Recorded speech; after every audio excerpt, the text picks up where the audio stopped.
A cold wind prowled along the crenellations of Castle Black, combing the ramparts with invisible claws that rattled the loose shingles and hissed through arrow slits like some half-remembered ghost. Beneath the hoar-frosted sky, the wall itself rose in a jagged palisade of glacial blue, a cathedral of ancient ice whose vaulted heights swallowed the moonshine and spat it back as a colorless glow. Far below, lanterns guttered on their iron chains, tiny orange eyes blinking against the night, while men trudged from tower to tower in black cloaks, weighed down by frost, their breath turning the air to mist that drifted away like insubstantial prayers. It was a night meant for silence, a night so empty and spare that even the waves on the shivering sea sounded muffled beneath layers of darkness. Yet within the gloomy confines of the Lord Commander's solar, tucked behind a door painted with a direwolf that had once been white and was now the gray of dirty snow, two figures stood face to face, locked in an argument that had no place in whispers. Jon Snow's hair hung damp against his brow, the last splashes of melted snow still trickling down his jawline to disappear into the wool of his collar. He looked weary, beyond weary, yet the fatigue in his gray eyes warred with something harder, something that refused to bow. Fear perhaps, or defiance, or a single stubborn spark of hope he himself did not wholly trust. Across from him, Melisandre of Ashai seemed carved from stillness. Her crimson velvet robe drank what little light lingered on the hearth, and the ruby at her throat, the jewel whose glow waxed and waned with the cadence of her heart, pulsed now like an ember fanned by an unseen breath. She did not appear cold. The fire in her gaze was her warmth. "You would ask me to name a king," Jon said, voice low and even, as if a measured tone alone could tether the whole fragile world to reason. "Yet I have sworn vows. I am the shield that guards the realms of men. My duty is here." Melisandre's eyes flickered, not with mockery but with something akin to sorrow. "Your duty," she echoed, tasting the word as though it were wine whose vintage she knew too well. "And yet, what of the duty you bear within your blood? A duty ordained by smoke, by shadow, by the very flame that outlines the bones of prophecy."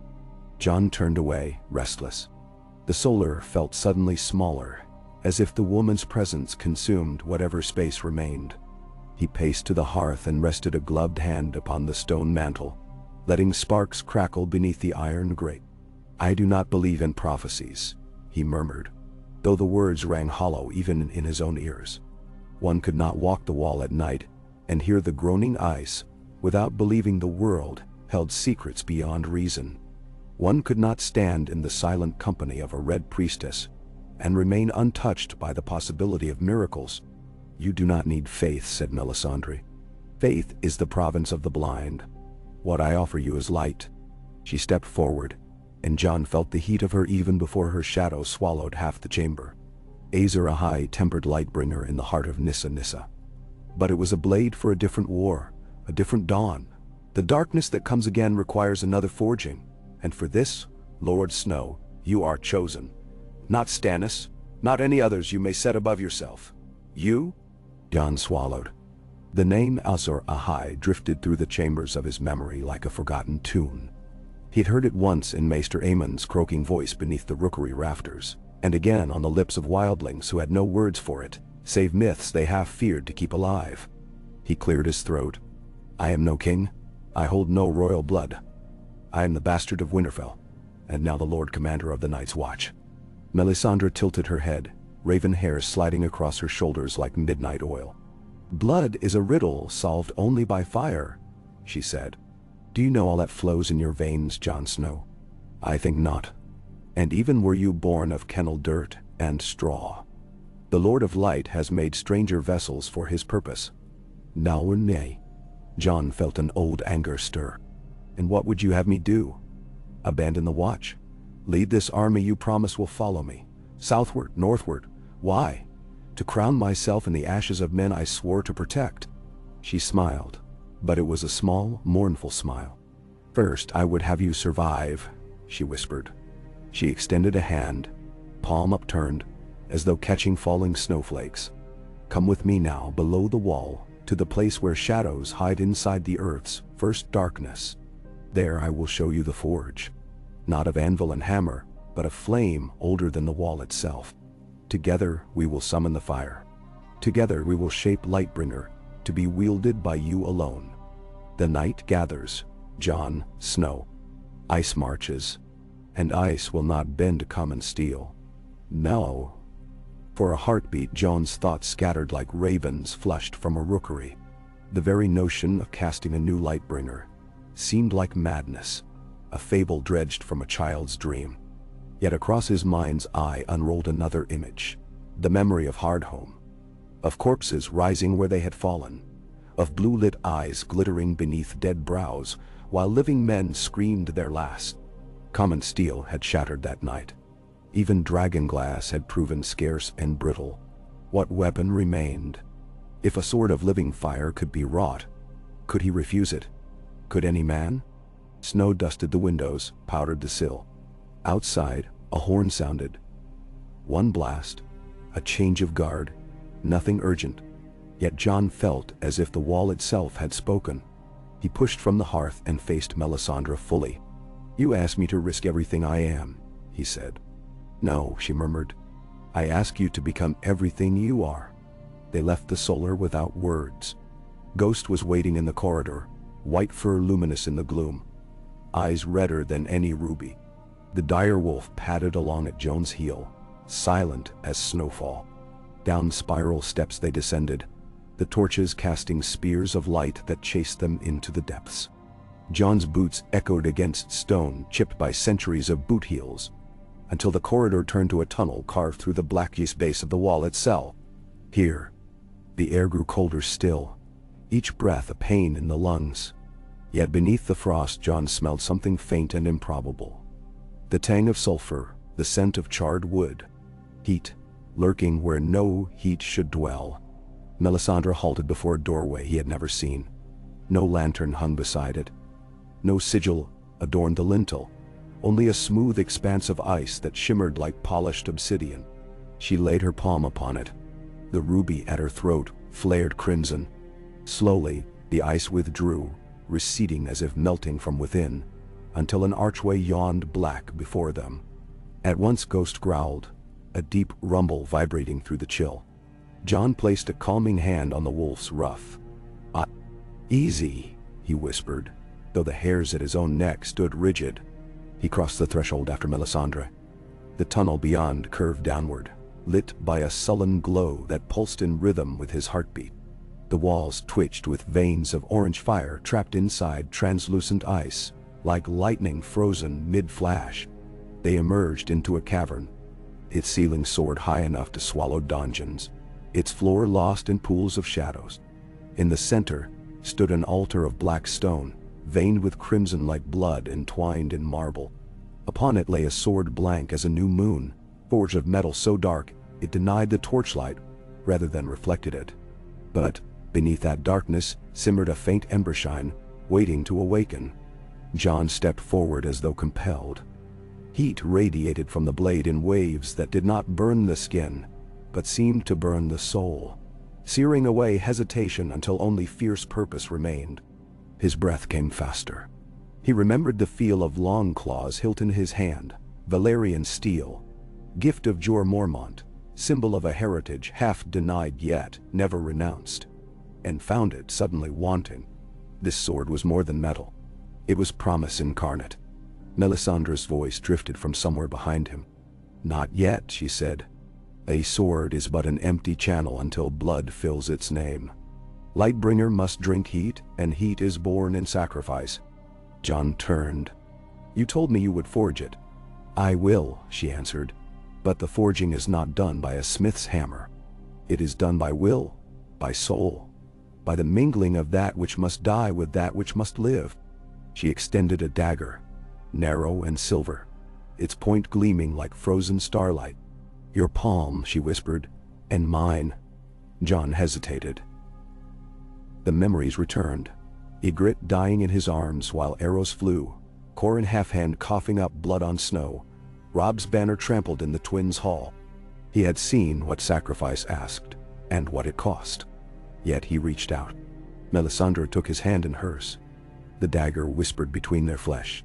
Blood welled scarlet, his darker, hers brighter. Their fingers entwined, and their mingled blood dripped onto the black blade. The sword drank.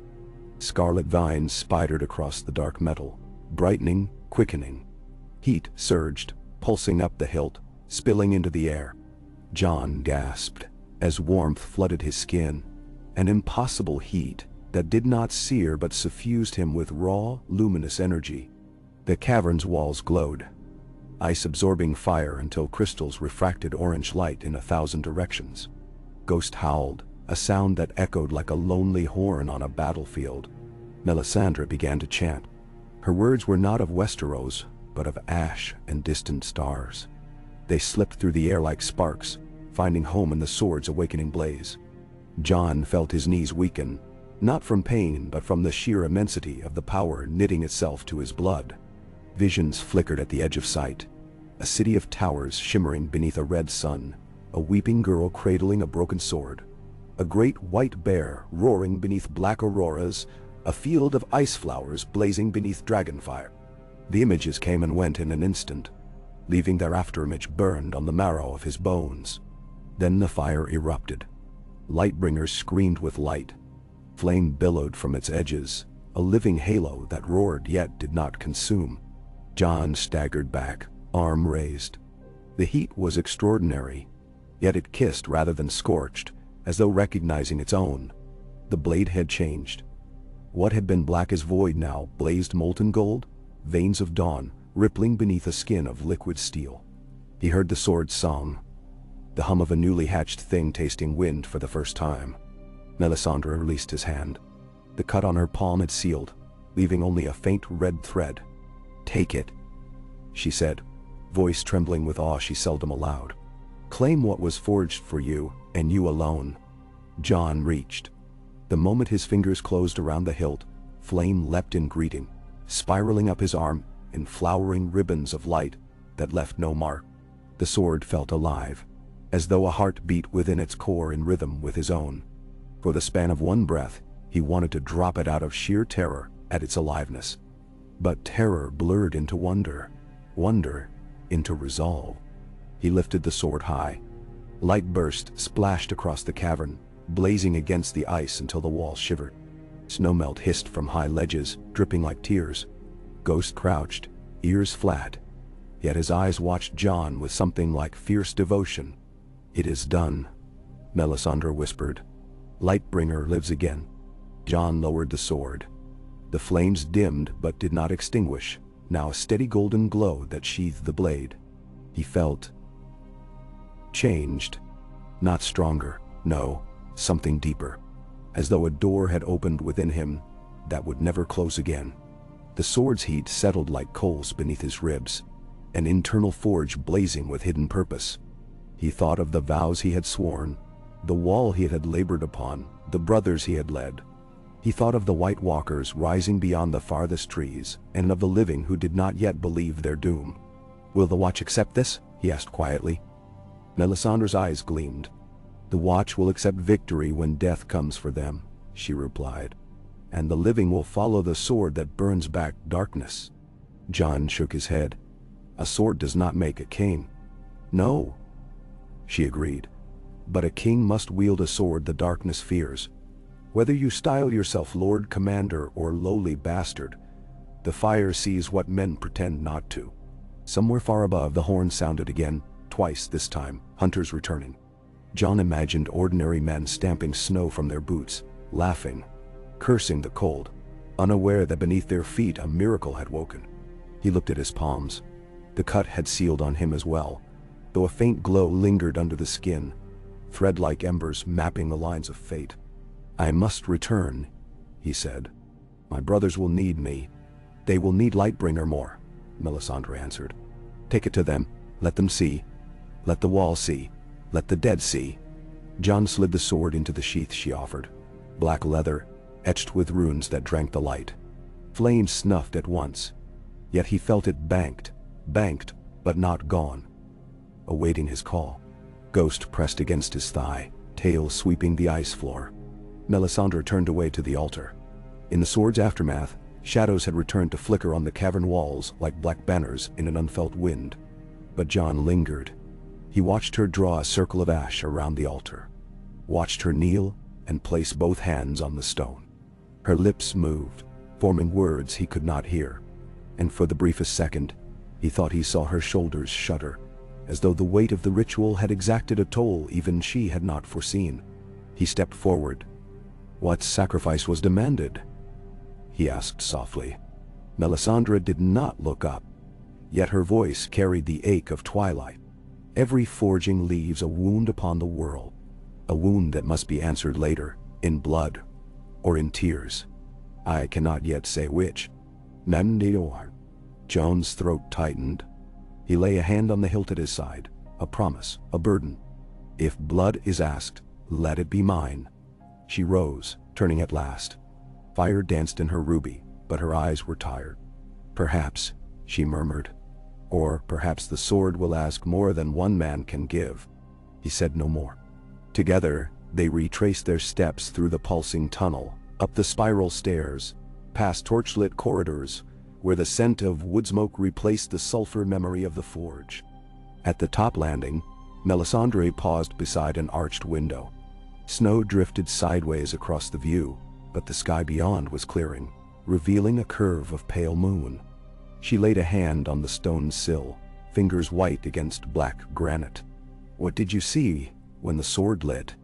Jon asked her, curiosity slipping past his guard. She exhaled, a wisp of steam. "I saw a dream of dawn," she whispered, "and I saw it shatter. I saw red snow upon a field of blades, and a wolf raising its head to howl at the ruins of a city forged in winter. I saw a hand catching the sun as it fell beyond the wall, and another hand seized by shadow." She shivered, though not from cold. "But I cannot say whose hands." Jon absorbed her words in silence. Prophecy was a tapestry woven from threads the seer herself scarcely understood. He had learned that much from Aemon's fragmented murmurs, and from the grim laughter of too many dead men whose destinies had turned to dust. Yet he could not wholly dismiss her sight. She had kindled a fire where none should burn. She had summoned a sword of living flame. At the door to his chambers, they paused. Melisandre's face softened. "Keep the sword hidden for now," she told him, voice low. "The time for revelation is near, but not yet. When the walker's horn sounds, when blue fires dance across the ice, then draw Lightbringer high, and the living will rally to its blaze." Jon nodded, though uncertainty gnawed like frostbite at his resolve. "Will you remain?" he asked. "For a while," she said. "The flames will tell me when to move." He opened the door. Ghost slipped in first, sniffing the stale air. Inside, the chamber was as he had left it. Spare, utilitarian, with a small brazier offering scant heat. Jon crossed to the table where parchment scrolls lay, half-unrolled reports of ranger patrols and dwindling supplies. He set the sheathed Lightbringer upon the rough boards. The sword looked unremarkable now, its hilt plain save for a ruby pommel that flickered faint as dying embers. Yet his heart beat faster merely standing near it. Melisandre lingered at the threshold. "Remember," she said softly, "a blade does not choose its bearer, but a bearer may fail the blade. Do not fail, Jon Snow." Dasher. Their eyes met. He recalled her earlier words, "You are chosen," and felt again the weight of the cut, the mingled blood, the swirling visions. He inclined his head, neither promise nor refusal, but something solemn in between. When she was gone, the chamber seemed colder. Jon removed his gloves and flexed his fingers. They trembled. He reached for a fresh log and fed the brazier, coaxing a timid flame. Then he sank into the lone chair and stared at the sword, counting each shallow breath. Outside the wind mourned. Somewhere beyond the outer yard, a raven cawed once, as if announcing secrets to the night.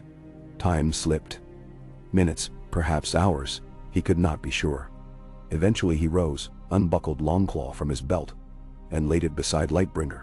Valyrian steel, forged in the fires of old Valyria, folded 1,000 times over.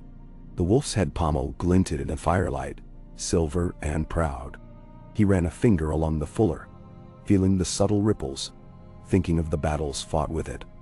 The mutiny at Craster's Keep, the advance at the Bridge of Skulls, Hardhome. He felt a pang, as though parting with an old friend. Yet even Valyrian steel bore no flame of its own. He considered placing Longclaw on the wall beside the shields of fallen commanders, but something in him rebelled. Instead, he sheathed it carefully and slid it under his bed frame. Wrapped in oiled cloth, one sword for the realm of men, the other for the war beyond realms. It felt a separation of self, the boy of Winterfell and the man of prophecy, each with his own blade, his own path. At last exhaustion claimed him. He lay on the straw mattress, boots still on, cloak pulled to his chin, ghost curled at his side, warmth humming through thick fur. Jon closed his eyes, his mind filled with flame, flame against snow, flame against ice, flame reflecting in eyes the color of glaciers. Yet behind the flame, at the farthest edge of thought, waited a deeper darkness, not absence of light, but presence of something colder than death. He saw its shape only vaguely. A crown of frost, a spear of night, an army unending. The sword answered, its inner fire flaring warm within the scabbard. He slept, and in his dream the wall cracked beneath a sunless dawn, while a sword of fire drew a blazing arc across a sky of shattered stars. When morning came, gray and sullen, Jon woke before the first horn. Frost had crept across the inside of the narrow window, etching feathers of ice upon the glass. He sat up, surprised to find the room brighter than expected. Then he realized Lightbringer itself was glowing faintly, a slumbering ember pulsing through leather. He touched the hilt. The warmth greeted him like a silent oath remembered. He washed in a basin of melt water, donned fresh wool, and slung the sword across his back beneath his cloak. No flame leaked through, only an occasional shimmer hinted at something extraordinary concealed there. He found that reassuring. The Night's Watch was a crucible of rumor. Let them see only what they must. Outside his door, Bowen Marsh waited with a sheaf of ledgers, face pale, eyes red from yet another sleepless night, tallying rations. Jon listened, gave orders, signed off on grain allocations. All the while Lightbringer rested cool against his spine, as though it understood discretion. Afterward, he took Ghost and walked the wall, inspecting the ice stairs, the pulley ropes, the catapults long neglected. Brothers greeted him with stiff nods, their respect edged with fatigue. They reported fresh snowdrifts along the switchback path. Wilding movement glimpsed far to the west, rumors of a dire wolf pack shadowing the woods. Nothing unusual, yet everything ominous. He absorbed each detail. But beneath every mundane duty thrummed a new urgency, as though each nail hammered into a rampart, each barrel hauled up the winch, might decide the moment when dawn or doom arrived. At noon he stood alone on the southern parapet, overlooking the world he had once ridden through as a boy with head full of songs. The air shimmered pale with distant sunlight. Southward lay the haunted pines of the Gift, rolling white hills dotted by abandoned crofts. Somewhere beyond those hills, men fought wars for thrones of wood and iron. He wondered if they would ever know that other wars mattered more. He drew Lightbringer. Flame unfolded like wings. The blaze rose quietly, not roaring, but it did not need to roar to command the horizon. Firelight danced upon the snow, and the ice in the wall answered with 1,000 shards of color. Jon held the sword high, feeling its weight shift from his muscles to his will, as though the blade and bearer had perfected some silent accord. He heard no footsteps on the parapet, yet he sensed eyes upon him. Ravens perched along frozen rope lines, watching with black intelligence. Ghost beside his boot, white ears pricked, and somewhere, perhaps within the castle yard below, Melisandre's unseen breath suspended like a flame's echo. He did not hold the sword aloft in salute or victory. He simply let it exist, there upon the wall, where any who chanced to look upward might glimpse it and wonder. Then he lowered it, sheathed it, and the light vanished as quickly as it had come. Yet the memory remained, branding itself into the midday gloom like a warning flare on a starless night. By sundown the whispers had already begun. Brothers spoke in low voices of a red glow glimpsed at noon, of a sword that burned without wood or oil. Some scoffed, blaming sunstrike on ice reflecting off a polished shield. Others crossed themselves and hurried to the seplet below the mess hall, praying to gods new and old alike. John heard them, said nothing. He could not explain what lay beneath the wall without unraveling the fragile threads of their courage. Instead, he convened his officers, reviewed the nightly rotation, and ordered double watches on the eastern approach. After the meeting, he lingered by the hearth in the common room, mug of weak ale cooling in his grasp. Samuel Tarley joined him, cheeks flushed from the cold, hands fumbling with a stack of weather logs. Sam cleared his throat. "I've been reading Maester Aemon's notes on ancient forging rituals," he offered, almost timidly, as if confessing trespass. "There are references to a burning blade, a hero reborn. I thought you should see them, but, well." John met his gaze, saw the question shimmering behind Sam's spectacles. He set the ale aside. "Keep reading," he said quietly. "Write down everything. We may need it soon." Sam nodded, perhaps relieved to be given purpose rather than answers. He gathered his scrolls and hurried off. John watched him go, thinking how every man bore a burden of his own. Sam carried knowledge, Melisandre carried fire. John carried both and wondered which would burn him first. That night, clouds rolled across the sky like torn sails, hiding the moon. John lay awake, Lightbringer propped against the stones by his bedside, its ruby pulsing like the heart of a beast at rest yet ever alert. Ghost slept at the foot of the bed, one red eye half opened. John reached out, fingers brushing fur, grounding himself in the tactile comfort of living warmth. He had thought the forging would resolve something, fill the hollow carved inside him since the day he learned of the White Walkers. Instead, it felt as though the forging had widened that hollow, making room for something vast, something terrible and luminous. He remembered Melisandre's vision. Red snow, a wolf howling at ruins, a hand seized by shadow. Whose hand? Whose blood? He considered writing to Stannis, to the king whose cause he had not yet wholly abandoned. But what would he say? "I hold Lightbringer now, though not the sword you failed to wake. Follow my fire." Stannis would bristle. Davos would counsel caution. The Red Woman would smile her cryptic smile. The brazier hissed as a log cracked. John watched sparks drift upward, extinguishing before they reached the ceiling. He thought of the Night's Watch vow. "I am the sword in the darkness." Now he carried a literal sword of light. Could he still be the darkness' silent sentinel, or had the light itself marked him as something apart? Sleep finally claimed him near dawn. In his dream, he walked a road of shattered shields, Lightbringer trailing flames that melted the snow at his feet. At the road's end waited the wall, but it was broken, crumbled into megalithic shards that bled icy mist. From the breach crawled shapes, sewn from night, their eyes blue as dying stars. John raised the sword. Flame leapt. Dot. Yet behind him he felt no brothers, no banners, no horns. He was alone, the only beacon. The shapes advanced.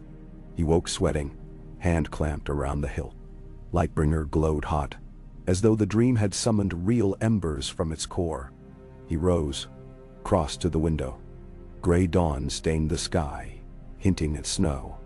Down in the yard, men hustled about their work as always.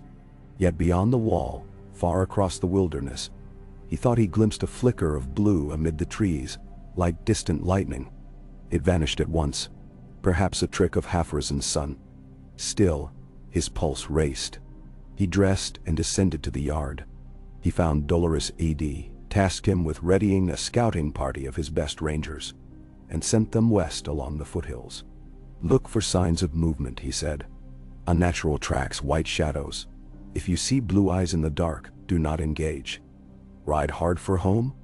Ed grumbled his usual dirges, but obeyed. Horses were saddled, supplies packed, crossbows strung.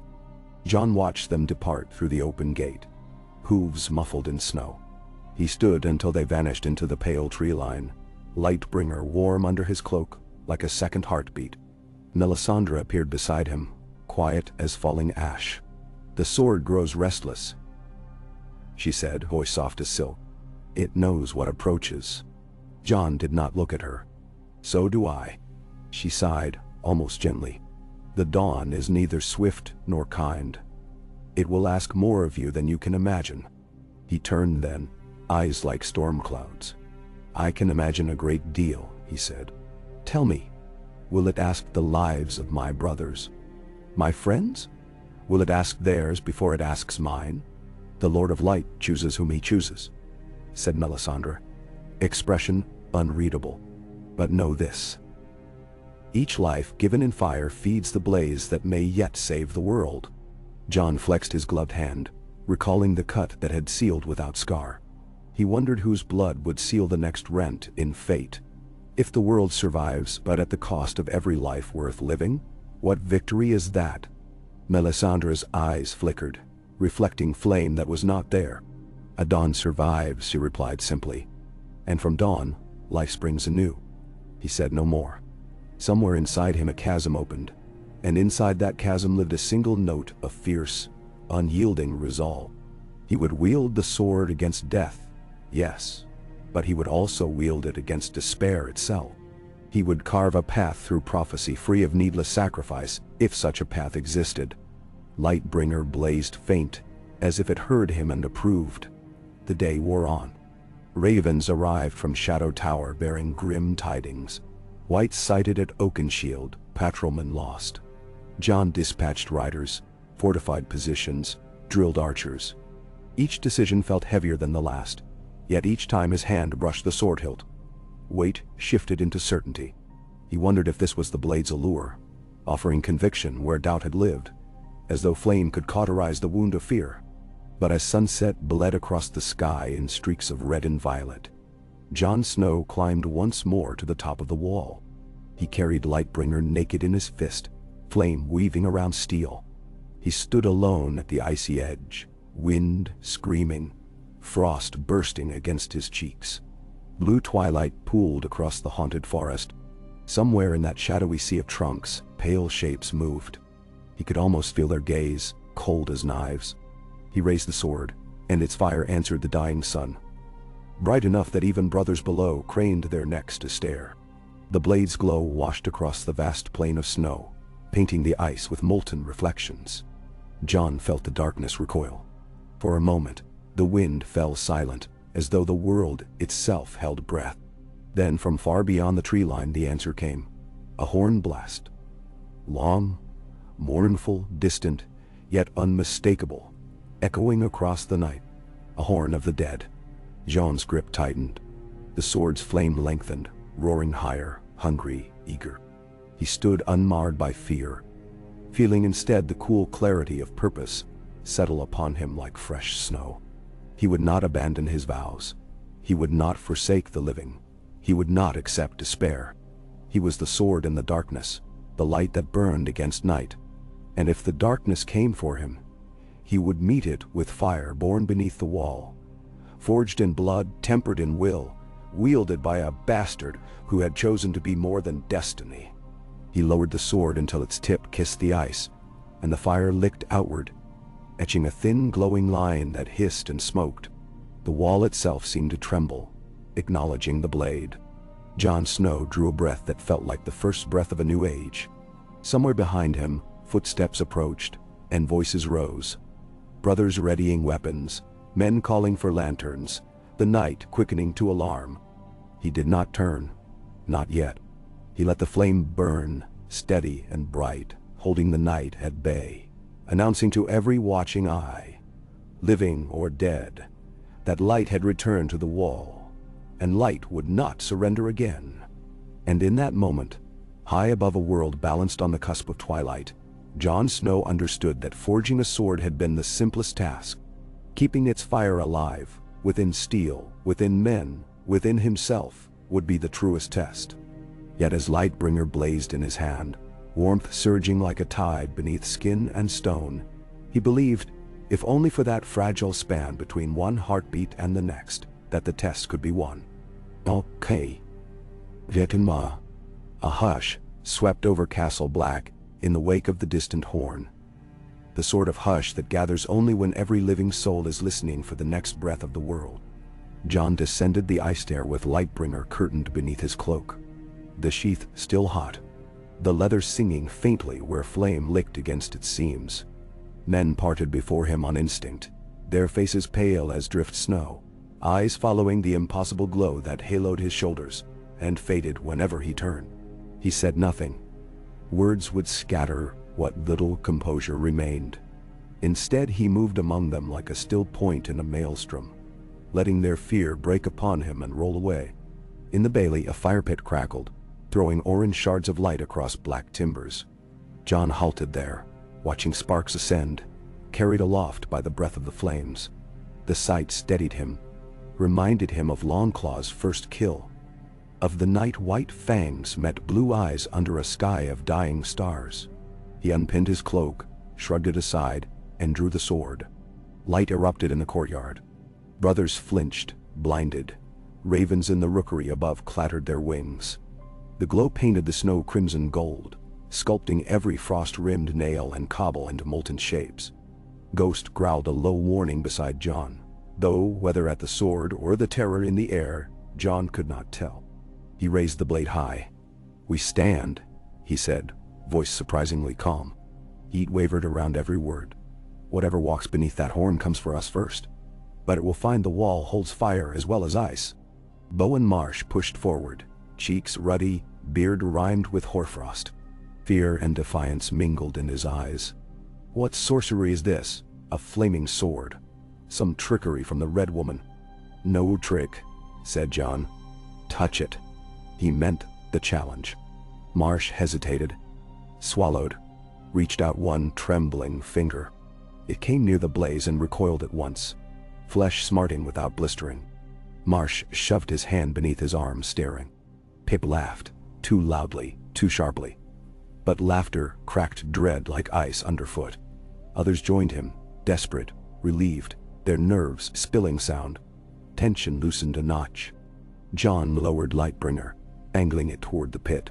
The fire bent inward, drawn to the blade as iron to a lodestone, until the flames guttered low and the sword burned higher. Gasps shuddered the night. "We ride at dawn," John said. "Rangers west, builders to the gate, stewards brassard every lantern. If the dead come, they find us ablaze and ready."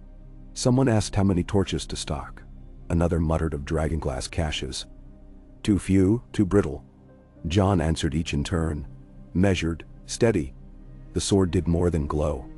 It gave their fear new shape, something he could mold into resolve. At last he extinguished the fire along the blade with a thought, an act as natural as exhaling, and sheathed it. Darkness folded back around the yard, though no one could wholly forget the light they had seen. An hour later, John stood before Maester Clytus in the rookery, writing orders by candlelight, while the old man mixed ink with powdered charcoal for extra pigment. Ravens rustled, their claws skittering on rafters. Joan's quill scratched, warnings to Eastwatch and the Shadow Tower, to Molestown, to wildling villages owed fealty by fragile oath. "Fire be your friend," each message ended, echoing words once spoken to him by Ygritte beside a dying cook fire. He sealed the letters with black wax, stamped by the direwolf of Stark. Clytus offered no commentary. The maester's rheumy eyes simply watched the flame in the candle, as though measuring something invisible. When the messages were bound to eager legs and sent into the frozen dark, John lingered. "Was there word from Sam?" he asked. "A raven in the dusk," Clytus croaked. "Old Town's library yields Blades of Dawn and Prophecy of Ash," he writes. "He sends fragments soon." John thanked him and left. Knowledge traveled slower than shadow, but even scraps could prove flint against despair. Night deepened. The torches on the wall guttered in the wind. John walked patrol, Lightbringer unlit. The warmth seeped from its hilt into his glove, pulsing like the memory of a heartbeat. He kept to the shadows, listening. To the crack of ice, the scrape of distant gears, the suppressed cough of a sentry fighting sleep. He stopped once at a breach where the wall ice jutted outward in jagged fangs. Here he pressed his bare palm to the blue face of the wall. Cold bit him, numbing first layers of skin. Beneath the cold, he imagined he felt something stirring, like ancient water groaning behind a dam. The wall, too, was alive. Stone in slumber, bound by spells men scarcely recalled. Would Lightbringer's flame empower it, or unmake it? He did not know. No book had told him how fire and ice would war when bound by mortal hands. Toward midnight he returned to his solar, set parchment to paper, and wrote without pause. If I fall, hold the inner gate at any price. Burn the bridge above the tunnel. Do not let the wall be turned against the realm. Tell Sansa the north is hers. She knows what must be done. Tell Arya the long night needs no lone wolves, but I will meet her where the dawn rises. Tell Bran. The quill hovered. Then he dipped again and finished. Tell Bran I understand now. He signed with a flourish more stark than snow. Sanded the parchment, folded, sealed it with plain wax. It waited beside his cup through the silent hours, while he stared into fire, and tried to believe dawn would matter. But dawn came brilliant, as if determined to mock the dread that preceded it, sunlight spilling gold across the frozen north. Jon found the brightness unwelcome. Fear hid better in dark. In daylight it grew edges sharp enough to cut. Runners reported movement in the woods. Nothing confirmed, but the horn blast had traveled on a wind from the west. His scouts should have returned by now. He dispatched a second party, smaller, lighter, sworn to observe only. Ed cursed the errand but obeyed. By mid-morning, Melisandre appeared beside the hall fire, her robes gleaming like fresh spilled blood in sunshine. Men edged away, crossing themselves. She watched them with mild curiosity, then approached Jon where he stood sorting quarrels and fletchings. The flames showed riders, she said. Their mounts broken, their eyes blindfolded by winter. They come soon. My scouts, Jon murmured. He clenched a bundle of arrows until the shafts creaked. How many return? 4, she said. Jon's grasp tightened. He dismissed her with a nod. Too quickly, perhaps for courtesy, but fear had little patience for courtesy. He busied himself among the smiths, helping Donal Noye's successor oil the arrowheads, test the hinges of a scorpion. Every hammer strike rang louder than the last, until he realized it was not the forge he heard, but hoofbeats. The west gate clanged open. Brothers hurried to line the yard. The returning rangers rode through, horses lathered, eyes wide. 2 men slumped near death, lashed to saddles. The others dismounted, stumbling. Frost rimed their brows, though the day was not so cold. Jon met them, caught Thorin Smallwood as the ranger collapsed. "Whites?" Jon demanded. Smallwood's lips quivered. "They waited," he rasped. Half buried under snow, their eyes like blue glass. "We never heard the third horn. Never saw them until the horses screamed." His voice broke. "Cold. The cold." He convulsed. Jon called for hot broth, blankets, wine spiced with cloves. Ghost whined, pacing. The men they had lashed to saddles were dead. Their skin carried no wound. Yet when Jon pried one eyelid with stiff fingers, he saw faint blue lingering, like the last glow in cooling embers.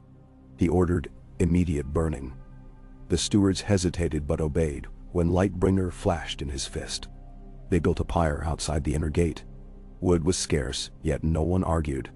The corpses were laid atop, oil splashed, torches pressed. Flame roared, and the stink of burning flesh rose.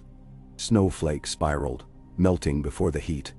Jon watched until the bodies cracked open, and black fluid hissed.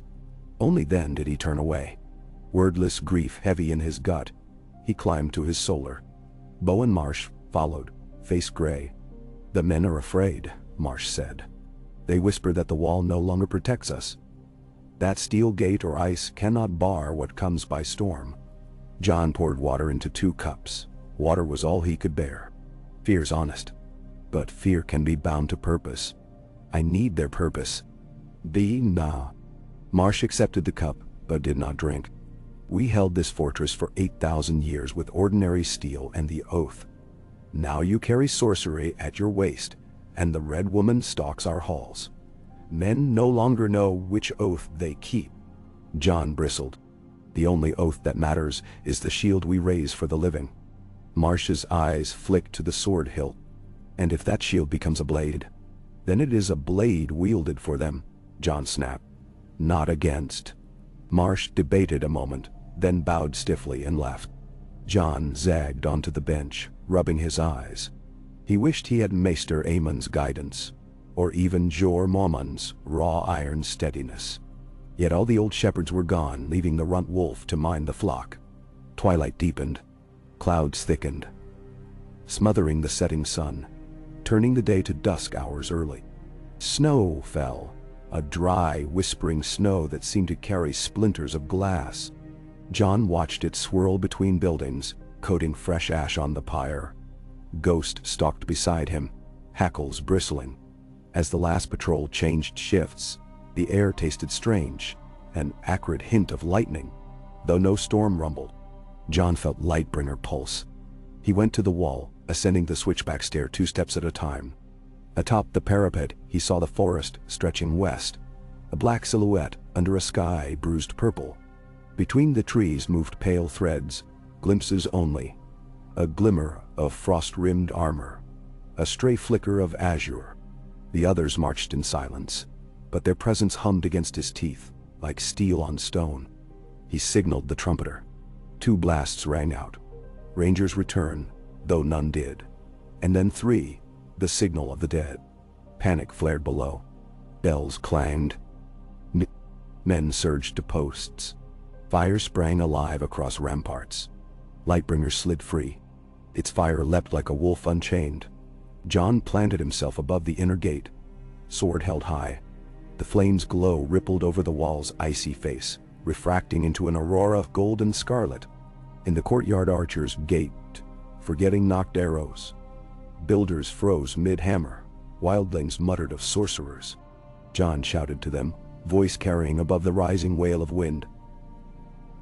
"Loose on my command only. Hold fast." The first wights emerged from the forest edge, shambling. Stiff, yet relentless. Snow dusted their armor in brittle crusts.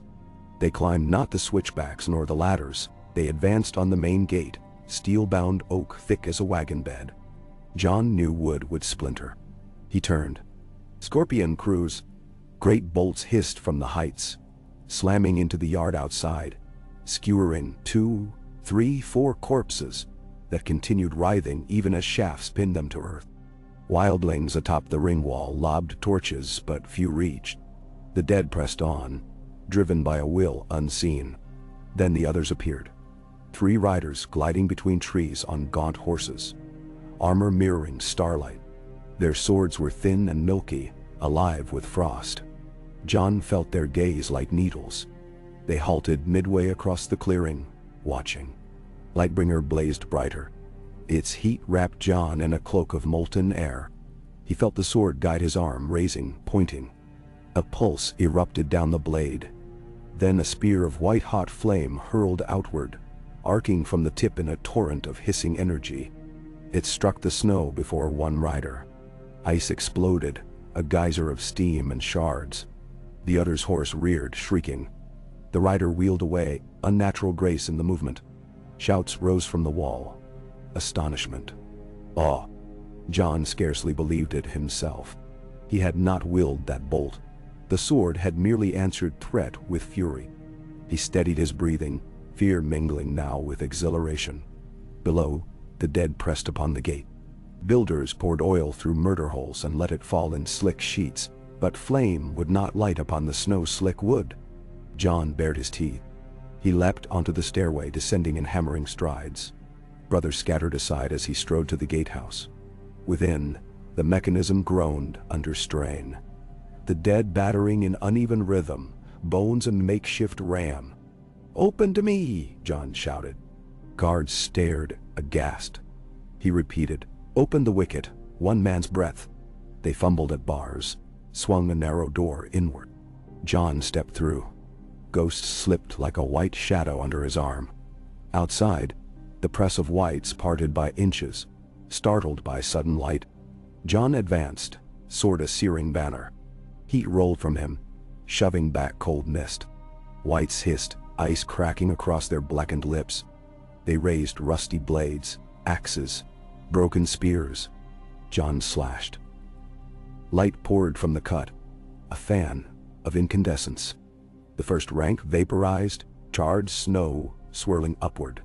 Ghost lunged, tearing a skeletal wrist from rotten sinew, flinging it aside. John carved a path, the sword humming, each strike echoing in his chest. The dead burned to ash where flame touched. He sensed the other's attention fix upon him. The nearest rider urged its steed forward. Frost mist trailed from each hoof. Jon pivoted, planted feet wide upon bloody snow. The other drew its crystal blade. Blue fire ran the length of the sword. Cold flames flickering opposite Jon's heat. Time broke into stillness. For one breath, the marshaled armies faded, leaving only two champions beneath a darkening sky. Lightbringer pulsed, eager. Jon felt fire singing in his marrow. The other attacked, a blur of frost wind. Jon met the strike. Sparks of steam and frostburst exploded. Steel rang like bells of two different worlds clashing. Jon slid under the rider's next cut, flame licking his hair, and slashed upward. White crystal shattered, spraying shards glittering like diamond snowflakes. The other recoiled, disarmed. Lightbringer plunged forward. Contact blossomed in an eruption of white fire and black smoke. The other screamed, a piercing keening, and dissolved into drifting ice crystals that swirled on wind and were gone. A hush fell. Even the whites staggered, confused. Jon turned on them, fire bright enough to stain the noon gloom gold. He swung, carved, advanced until the dead broke, crumbling as if strings had been cut. Farther off, the remaining two others looked at each other. An exchange silent yet vivid, then faded, slipping between trees like moonlight vanishing behind clouds. The whites collapsed in droves. Those nearest to the vanished masters fell as lifeless husks. Others lingered, twitching, not yet severed from the will that drove them. Jon cut them down, each stroke swift, merciful. When at last silence returned to the clearing, only steam rose from pink-slushed snow. Jon breathed hard, muscles trembling, sweat freezing on his brow.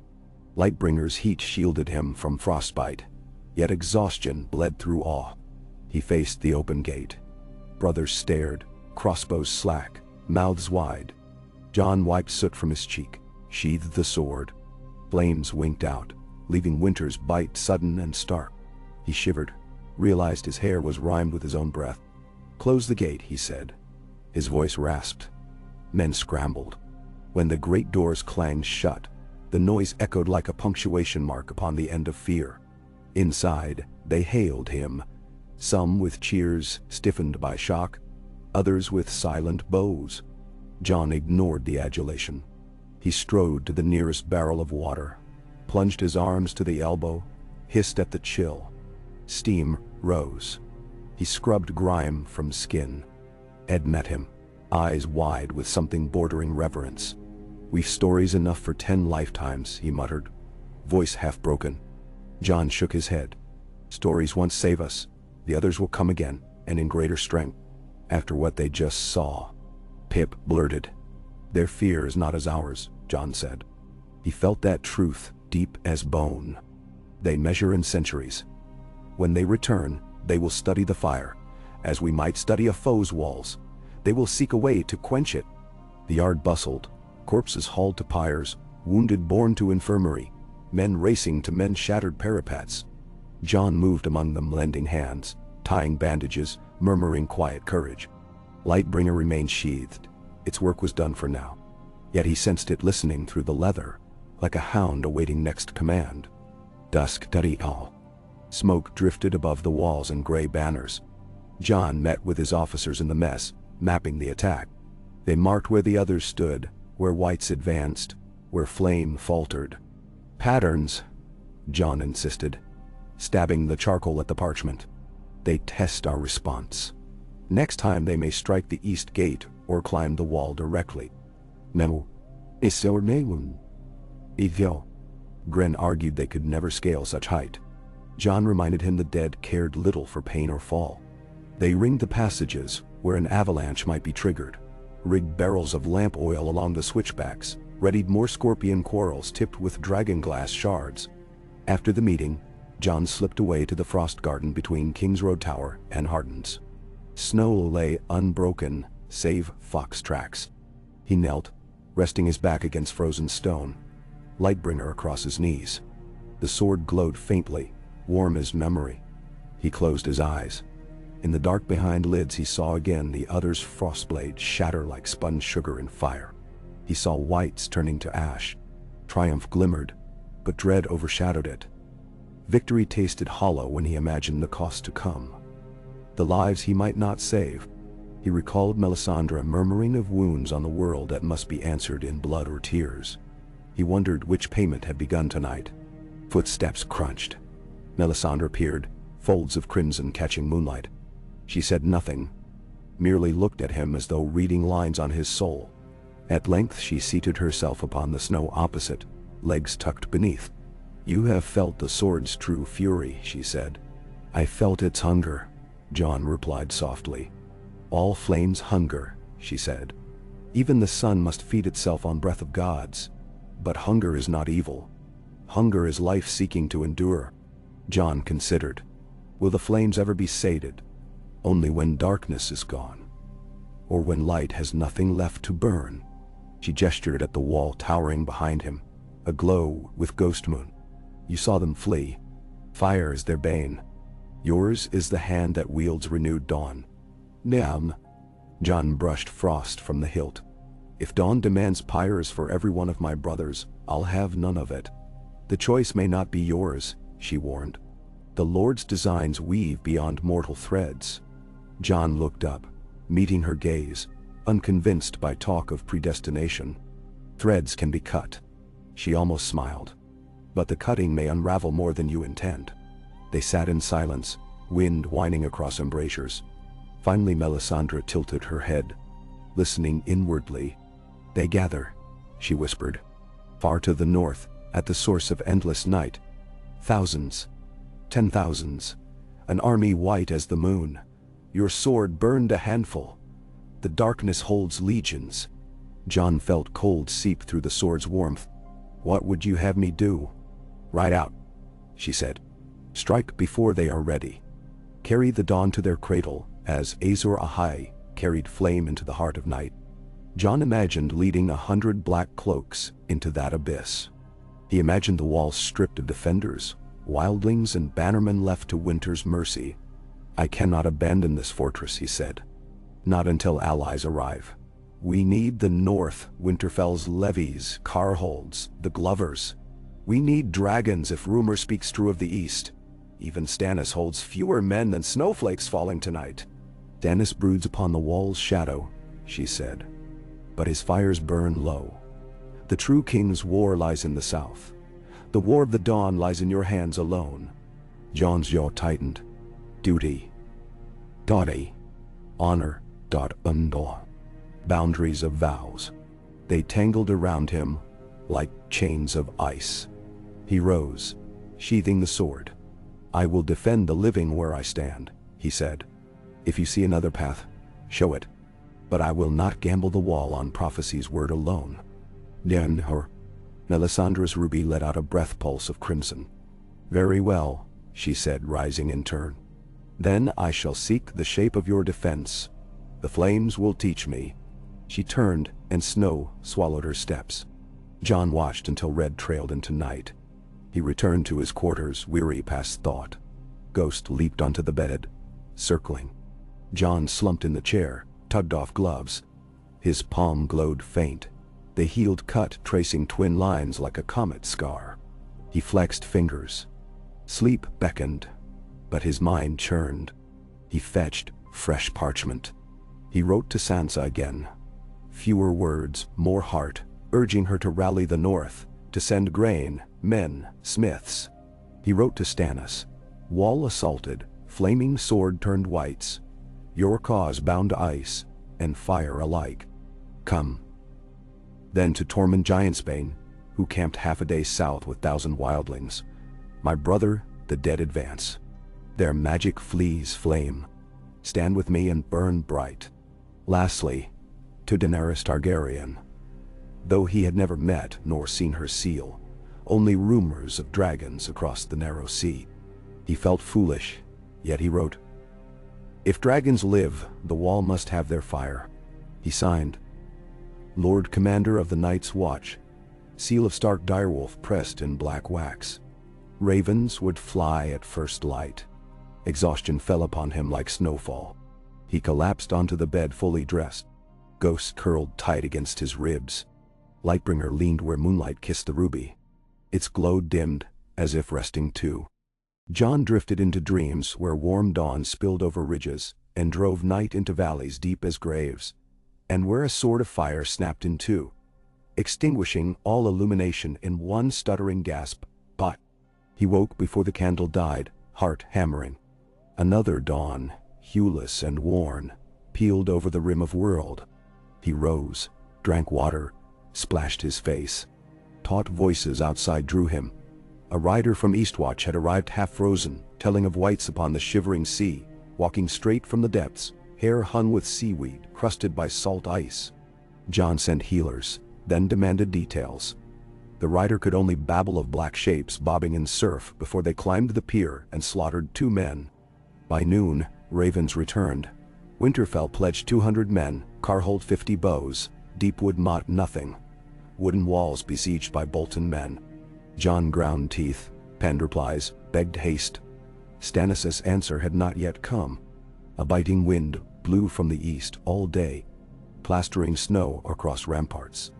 John sensed a lull, the quiet between lungfuls of a beast, yet he knew storms brewed behind the veil.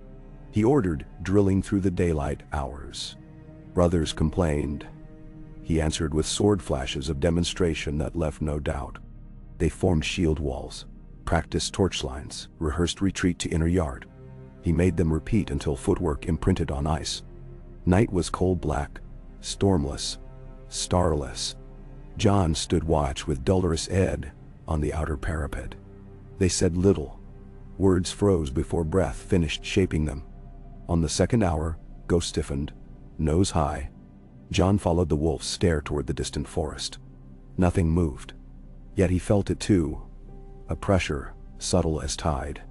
Flame flickered within Lightbringer's ruby.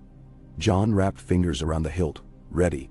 A distant crack sounded, like ice calving, but no avalanche followed. Minutes crawled. Then faintly, a glow pulsed between the pines. A cold blue ethereal, forming not a line but a circle, rising slowly. Ed cursed. "Why in 7? A ritual," John breathed. "They conjure." He could not finish. The ring of light expanded, painting tree trunks ghostly. Snow above the ring drifted upward, defying wind, as if drawn by unseen currents. "Sound the bells," John ordered, voice level. Ed pulled the rope. Clangor shattered silence. Men flooded the ramparts. John's commands cut across the chaos. "Maintain torches, notch arrows, wait." The circle of blue brightened. At its core materialized forms. Slender, tall, cloaked in rime. Others, 5, 6, maybe more. They raised crystal staves skyward. Blue strands of light snaked between them, weaving a web of frost that crackled with sound like breaking glass. A cold so deep it hurt to breathe swept across the open snowfield, coating the wall's face in creeping frost blooms. Lightbringer answered unbidden. Flame roared along its length, heat pushing back the vicious chill. The contrast felt like 2 seasons ripping at his skin. John stepped onto the narrow lip above the drop, sword extended. He sensed the other's focus. One figure lowered its staff, pointing. From the frosted ring shot a spear of ice, arrow swift. John slashed. The flame gouted outward, struck the spear mid-flight, converting it to vapor and snow that drifted down in glittering dust. Roars rose from the brothers. Another spear flew, and a third. John caught each, but effort gnawed strength. Sweat froze under his arms. He clenched teeth. "Archers," he called. "Aim for the circle, light arrows." They fired. Flaming shafts plunged toward the glow, only to fizzle, snuffed by an unseen updraft. The arrows fell harmless. The others lifted their staves in unison now, the web of frost tightening. The air hummed like the skin of a drum. John's instinct screamed. They meant to shatter the wall itself. He felt fissures forming, minute tremors through centuries-old spells. He realized with sudden clarity that Lightbringer alone could not mend such vast fracture. But maybe, just maybe, it could disrupt the ritual. He took a breath that tasted of flame, then hurled the sword. The blade spun end over end, a comet of living gold slashing the gloom. It struck the circle's center. Impact exploded with cataclysmic light. White, red, violet, flinging shards of fire and ice skyward. A boom followed, rolling thunder that shook men from their feet. The ring collapsed, extinguished. Darkness swallowed the pines once more. John fell to his knees, hand empty, gasping. The wall groaned but held. The trembling ceased. Below, the clearing lay charred and melted in a wide scar. Eerie mist rising. No movement. Brothers stared in silence at Joan's empty hands. Some whispered he had driven Lightbringer into the heart of night.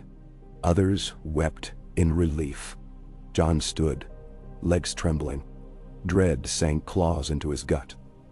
The sword lay lost beyond the gate, among the silent trees. He had cast away their greatest hope. Was it destroyed? Could such a blade die? He turned to Ed. "Open the gate," he said. Ed gripped his arm. "Are you mad?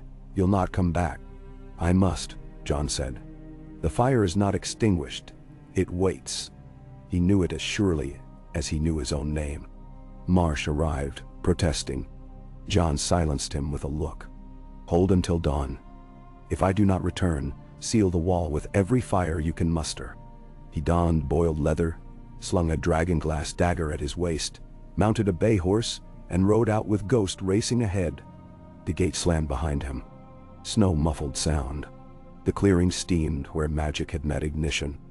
John dismounted, leading the horse beyond scorched rings. Ghost sniffed, hackles high. John's heart hammered. Moonlight glimmered off melted ice crystals, and there, half buried in slush, rose the hilt of Lightbringer, still glowing faintly. He knelt, fingers curling around the hilt. Heat shot through him, gentle, recognizing. He tugged. The blade slid free, unblemished, flame dancing along its fuller without bidding. He exhaled. Gratitude, a visceral warmth. But the forest whispered. Branches groaned. From between trees stepped another taller than any yet seen, armor faceted like frozen starlight, eyes twin eclipses of blue. In its hand a spear longer than a man, tip swirling with darkness deeper than midnight. Behind it drifted wights, dozens, scores, drawn by the sword's flare. John rose, Lightbringer in God. The horse shrieked, reared, bolted into darkness. Ghost stayed. Fangs bared. Snow fell harder, draping the world in curtains of swirling white. The other advanced, each stride silent, spear held low. John felt its will pressing on him. Cold intent, ancient and inexorable. He would not match such foe in strength. Only flame could decide. He stepped forward. Ghost lunged at Whites to flank. John met the spear with a slashing arc. Fire and shadow collided. An explosion rocked him backward, but he held footing. The spear's tip smoked, not shattered. The other twitched its head, perhaps amused. They circled. John's breath rasped, frosting his beard. He feinted, thrust high. The spear whirled, parried with unnatural finesse. Sparks of frost and flame bloomed. John pressed, stroke upon stroke, but the larger foe absorbed each, spear weaving circles that sucked heat, threatening to engulf Lightbringer's blaze. Snowstorm thickened, visibility shrinking. Whites closed in behind the duel, hesitant to near flame yet drawn by command. John realized the spear was not common crystal, but a conduit, draining heat, feeding dark. Each clash leached warmth from the sword, dimming its aura incrementally. Soon the flame guttered. He could feel it flicker in his bones.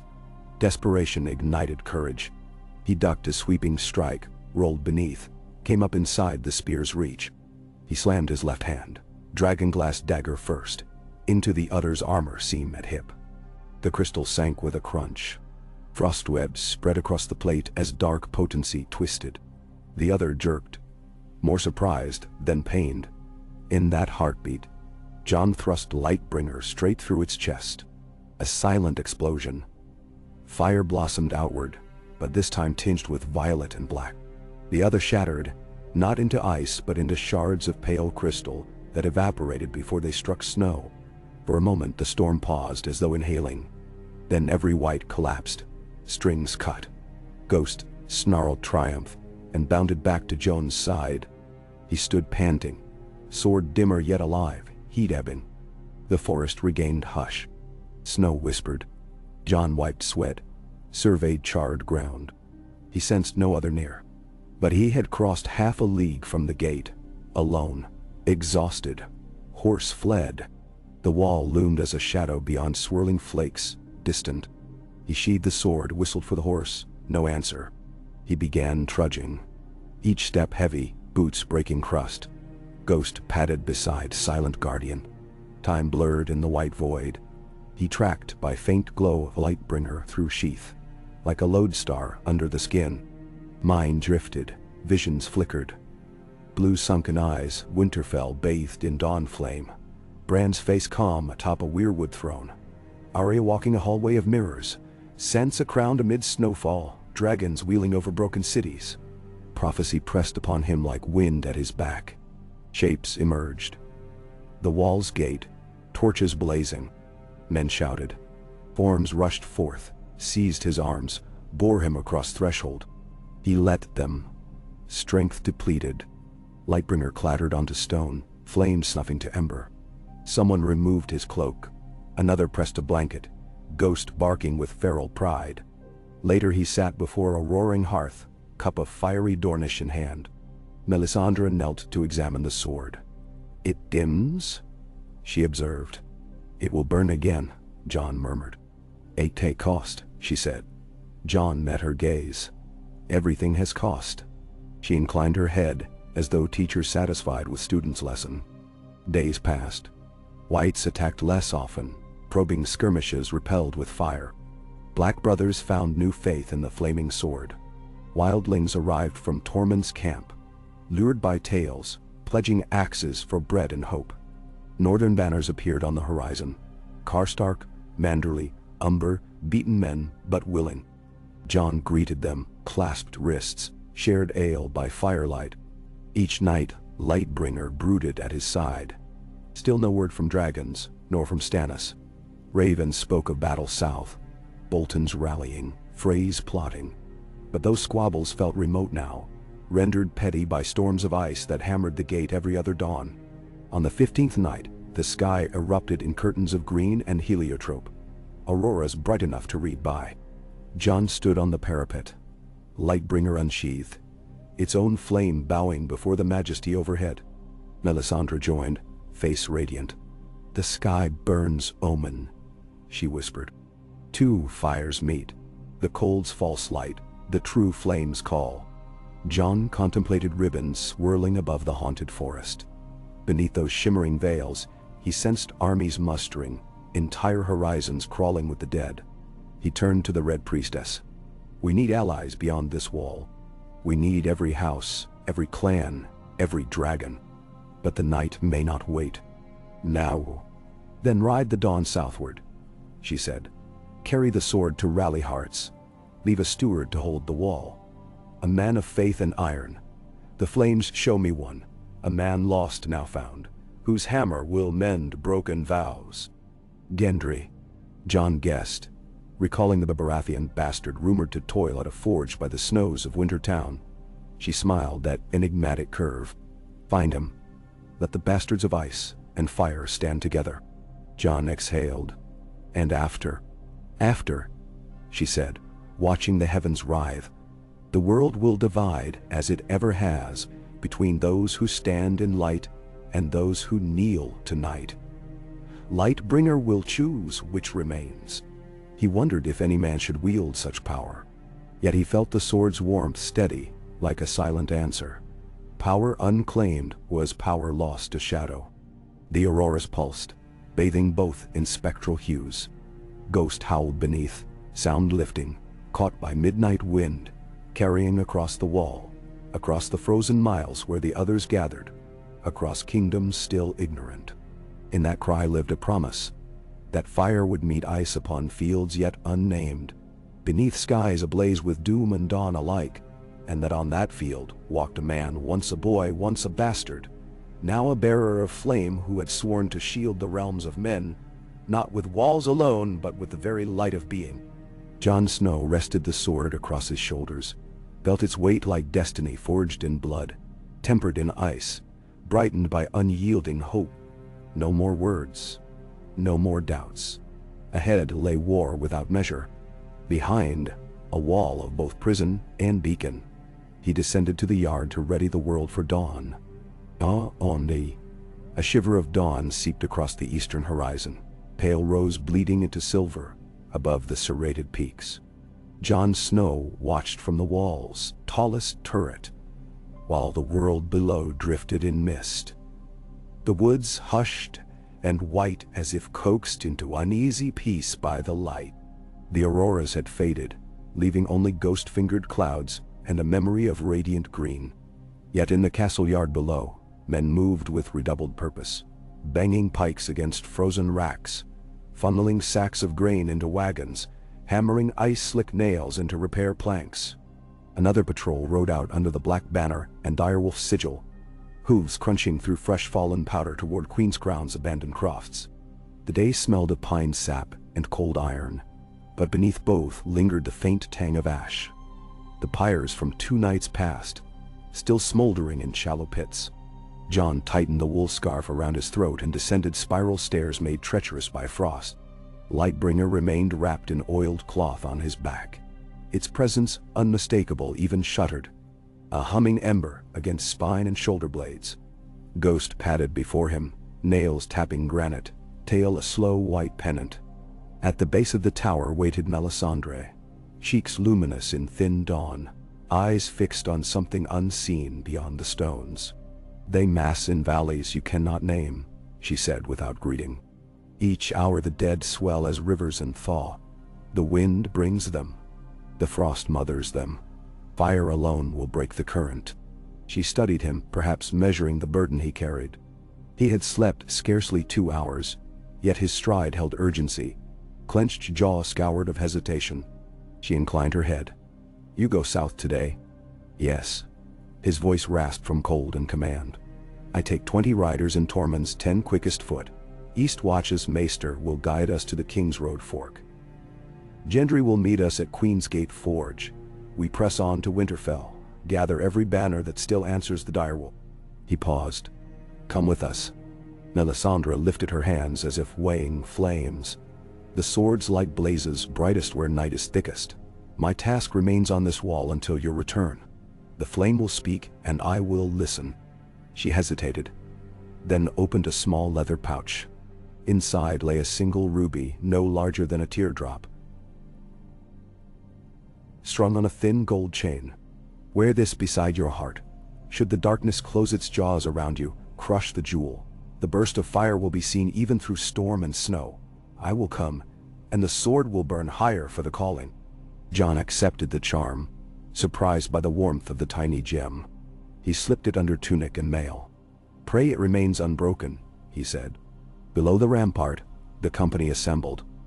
Black cloaks heralded by direwolf patches, wildlings clad in pie-stitched furs, mount tack creaking, breath pluming in gusts like dragon smoke. Tormund Giantsbane waited astride a shaggy dun stallion. His beard glistened with rime, his smile hung crooked. "South again, Crow," he boomed, clapping Jon's shoulder hard enough to jostle bone. "Last time we went south together we danced with a giant and nearly froze our cocks off." "Winter is generous with near misses," Jon replied. "I trust you saved enough curses for this ride." Tormund guffawed. "I've coined new ones." He leaned close, voice dropping. "The free folk follow because you keep your word, not because of that witch's fire. Don't forget." "I won't." The portcullis rattled upward, revealing a land softened by dawn's glow yet edged in threat. Jon swung into the saddle. Ghost trotted beside the lead horse.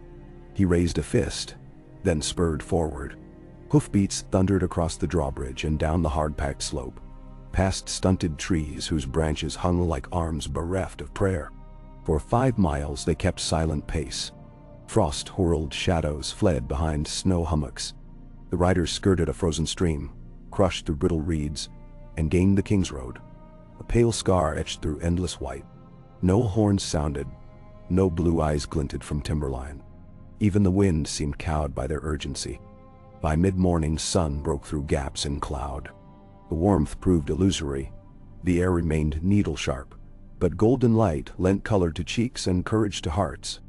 Tormund rode near Jon, recounting a dream in which he drank ale from a giant skull and sang insults to the Night King's mother. The men laughed, grateful for any tale that did not end in screaming bone.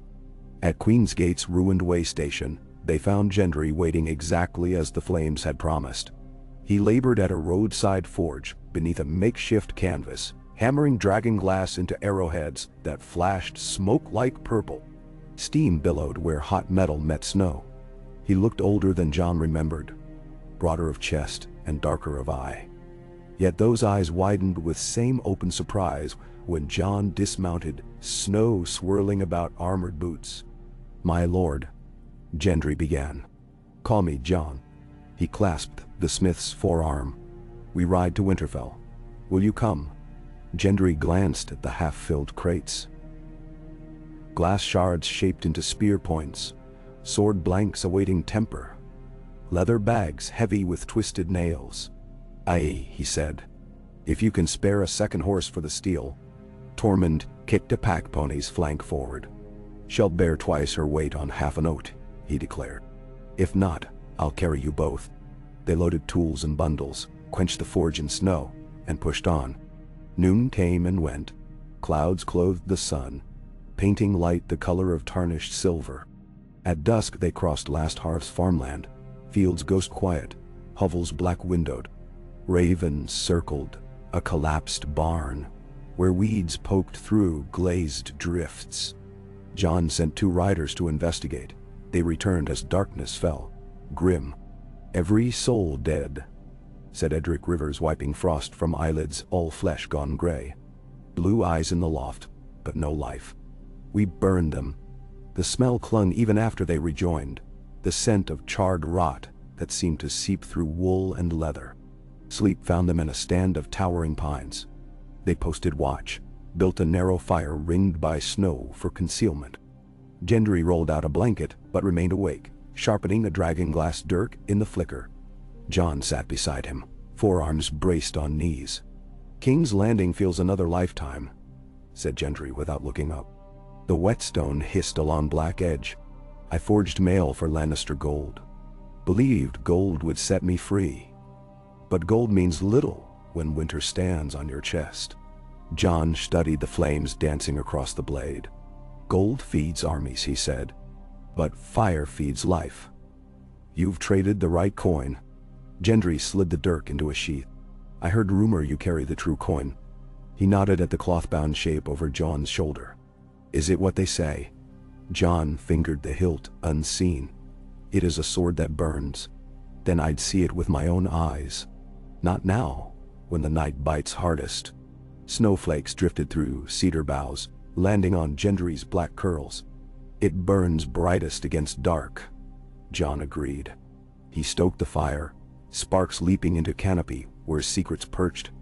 Night advanced with slow inevitability, cold gnawing as wolves do bone. Jon dozed lightly, anchored by the hum of Lightbringer and the weight of Ghost pressed to his shins. Just before false dawn he woke to silence so deep it swallowed breath. The fire had guttered. The horses stood alert, ears pricking north. The air tasted of iron and something colder than ice. Tormund murmured, "They come." He rose, axe in fist. Snow glittered red as embers as Jon pulled the cloth from his blade. Lightbringer sprang to life, flame uncoiling like a serpent from sheath, painting trunks with molten stripes. Men roused instantly, forming a rough circle around wagons and packs. Between trees a single shape materialized, an emaciated elk draped with frost-stiff hide. Its eyes glowed azure, vacant. It stalked forward on knees, half broken.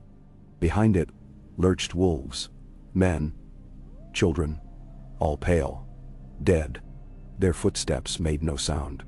The forest's hush was their herald. Archers loosed shafts. Some struck, some skittered off bone. White stumbled, arrows jutting from ribs like broken reeds. Jon advanced 3 paces, sword raised. Fire burst outward, cutting a swath of incineration through the nearest ranks.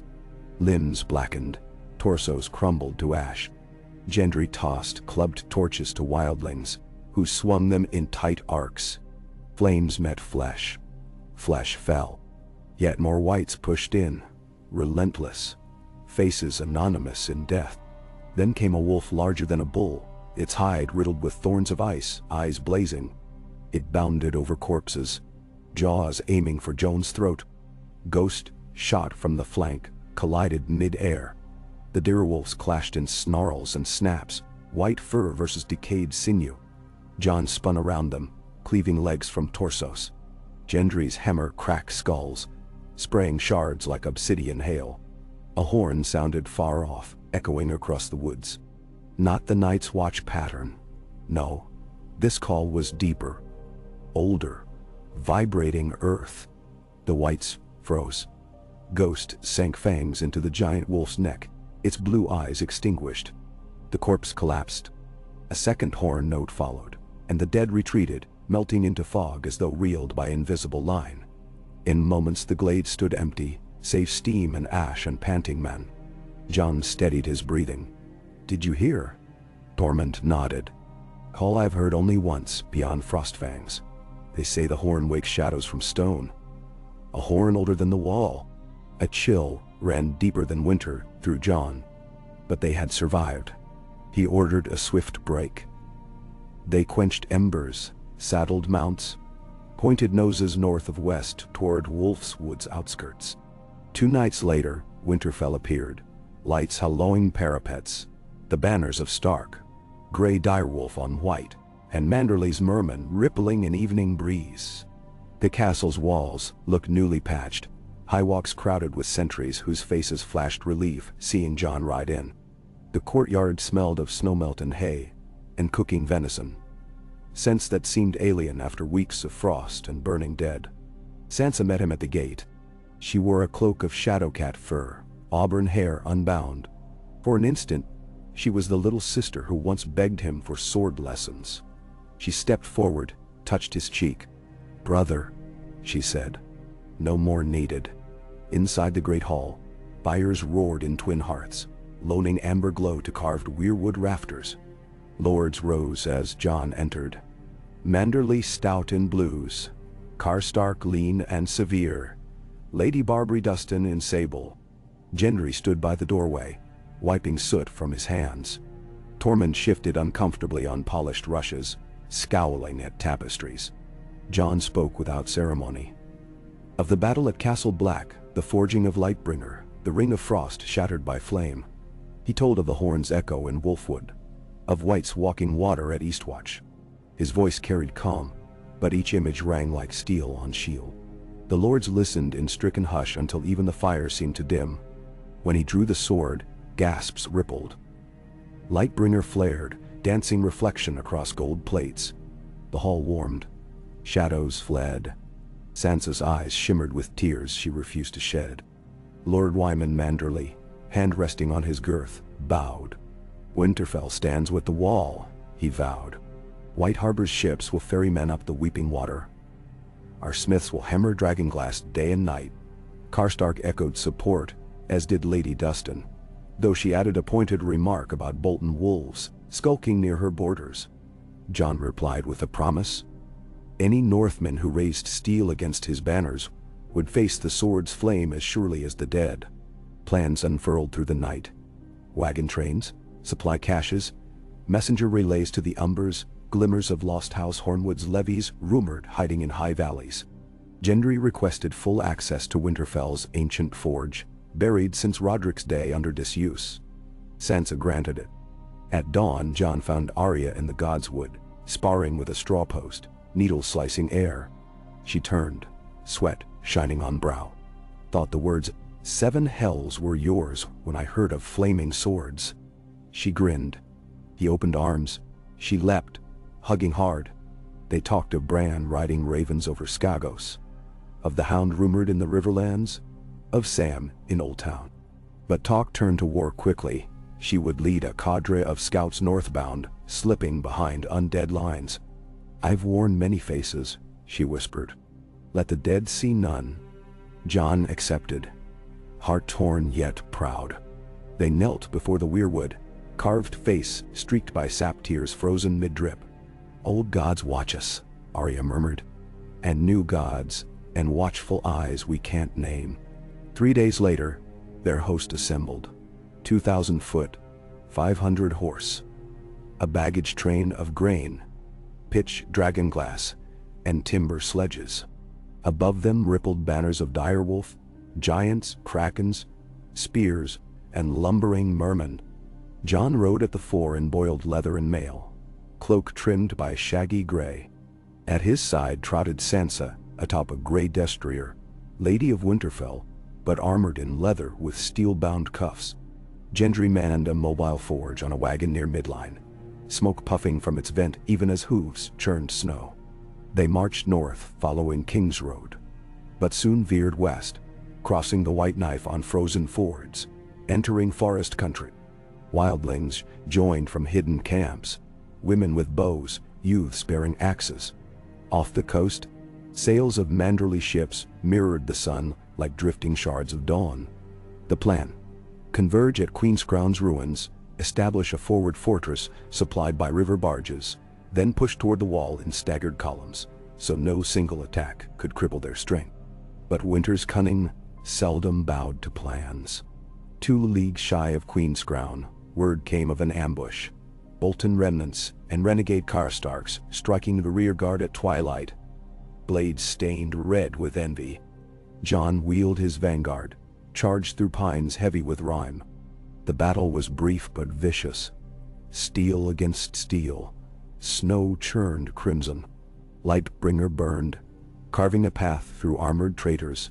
One glimpse of flame shattered whatever resolve remained in them. Some surrendered, others fled howling into darkness. They left behind 50 Stark dead, double that number of Bolton and Karstark corpses. Among the slain lay young Sir Daron Hornwood, fallen with spear through rib. Sansa knelt, closed his glassy eyes, whispered to her father's gods. Later, by fire, she endured Jon's apology with trembling resolve. "We always knew the price," she said, voice steady yet soft. "Tonight, the North paid its first tithe. At dawn they burned all dead, friend and foe alike." Flames sighed across ice, smoke spiraling into sunless sky, carrying the first true sorrow of the campaign. The host reached Queen's Crown midday. They cleared rubble, reinforced stone circles into watch bastions, dug fire trenches. Gendry erected 3 forges, their chimneys exhaling black hope. Tormund drilled wildlings, Karstarks trained archers. Sansa oversaw rationing with Lady Manderly's steward, minding each crumb as though famine crouched at door. 2 weeks passed, 2 weeks of forging blades, fletching arrows, mapping ridgelines. Ravens traced between Winterfell and Deepwood and Bear Island. Each bird bore heavy news. Small folk fleeing villages, White Harbor under threat of storm-lashed seas, delivering corpses to shore. The Glovers holding iron wrath but hemmed by shadows in the night. Yet a greater hope arrived on cold winds. One crisp dawn, Lookout spotted shapes on the horizon. Silhouettes of wings like tattered sails etched against blue-gray sky. Panic rippled. Dragons, some cried. Others shouted enemy whites. Jon climbed the highest tower, raised a spyglass. 3 beasts soared, scales glinting copper, green, onyx. Their riders were small figures in pale furs. Dragons, word from Essos made flesh. They circled above the half-rebuilt tower, then descended, fanning hurricanes of snow. Men scattered. Jon stood firm, cloak snapping. The largest dragon, dull bronze in hide, raven black stripes along wings, landed with an earth-shaking thump. Its rider swung down. A woman with silver-gold hair braided tight, violet eyes burning. She wore leather chased with Valyrian patterns, a cloak of white bear. She strode toward Jon, snow swirling about her feet. "I am Daenerys Stormborn of House Targaryen," she called. "Breaker of chains, Queen of the Andals." "Queen of Flame," Jon finished, sheathing Lightbringer. He bowed deeply. "And I am Jon Snow, Lord Commander. Welcome to the Wall Shadow, Your Grace." "Then I'm Wire." She studied the blade's hilt over his shoulder. "Your bird spoke of a sword reborn from blood and prophecy." "Show me." He drew. Fire roared. The dragon behind her, sensing Brother Flame, raised its head and bellowed, smoke seething from nostrils. Soldiers shrank back. Horses screamed. Yet Daenerys smiled, eyes reflecting the blaze. "So begins the pact," she said. "Ice brings fire to heal. Fire gifts wings to ice. Together we break the night." That night they convened a war council beneath a sky of swirling sparks. Daenerys brought 8,000 unsullied, quiet shadows in ranks, and 500 Dothraki. Lie the men, shifting like restless cats. She brought sacks of wind-dry firewood, barrels of axeman's pitch, jars of thaumaturgic oil, and 3 dragons full-grown. She also carried tales of Volantis in revolt, of Qarth's fleets raiding Meereen, of Essos fracturing under war's spread. Yet she had chosen Westeros' true war. Jon laid maps across a plank table. "The others mass here," he said, tapping the haunted forest's core. "Their scouts roam as far as Queenscrown. Our lines stand thin south of the wall. Your unsullied hold discipline but lack cold weather gear. We must strike before their host breaches the gap." "None." Daenerys traced a finger along the ridge. "Dragonfire will open a path." He shook his head. "Fire alone won't hold ground once taken. We need fortification, trenches, constant supply. We'll push a wedge north, driving stakes of dragonflame into the dead's heart, then expand outward." Tyrion Lannister emerged from behind a stack of crates, shrunken by cold, but eyes sharp. "A field of flame and ice," he mused, "with you two as opposing bishops." "Tiors morale," he sipped hot wine. "Let's hope the dead can't play chess."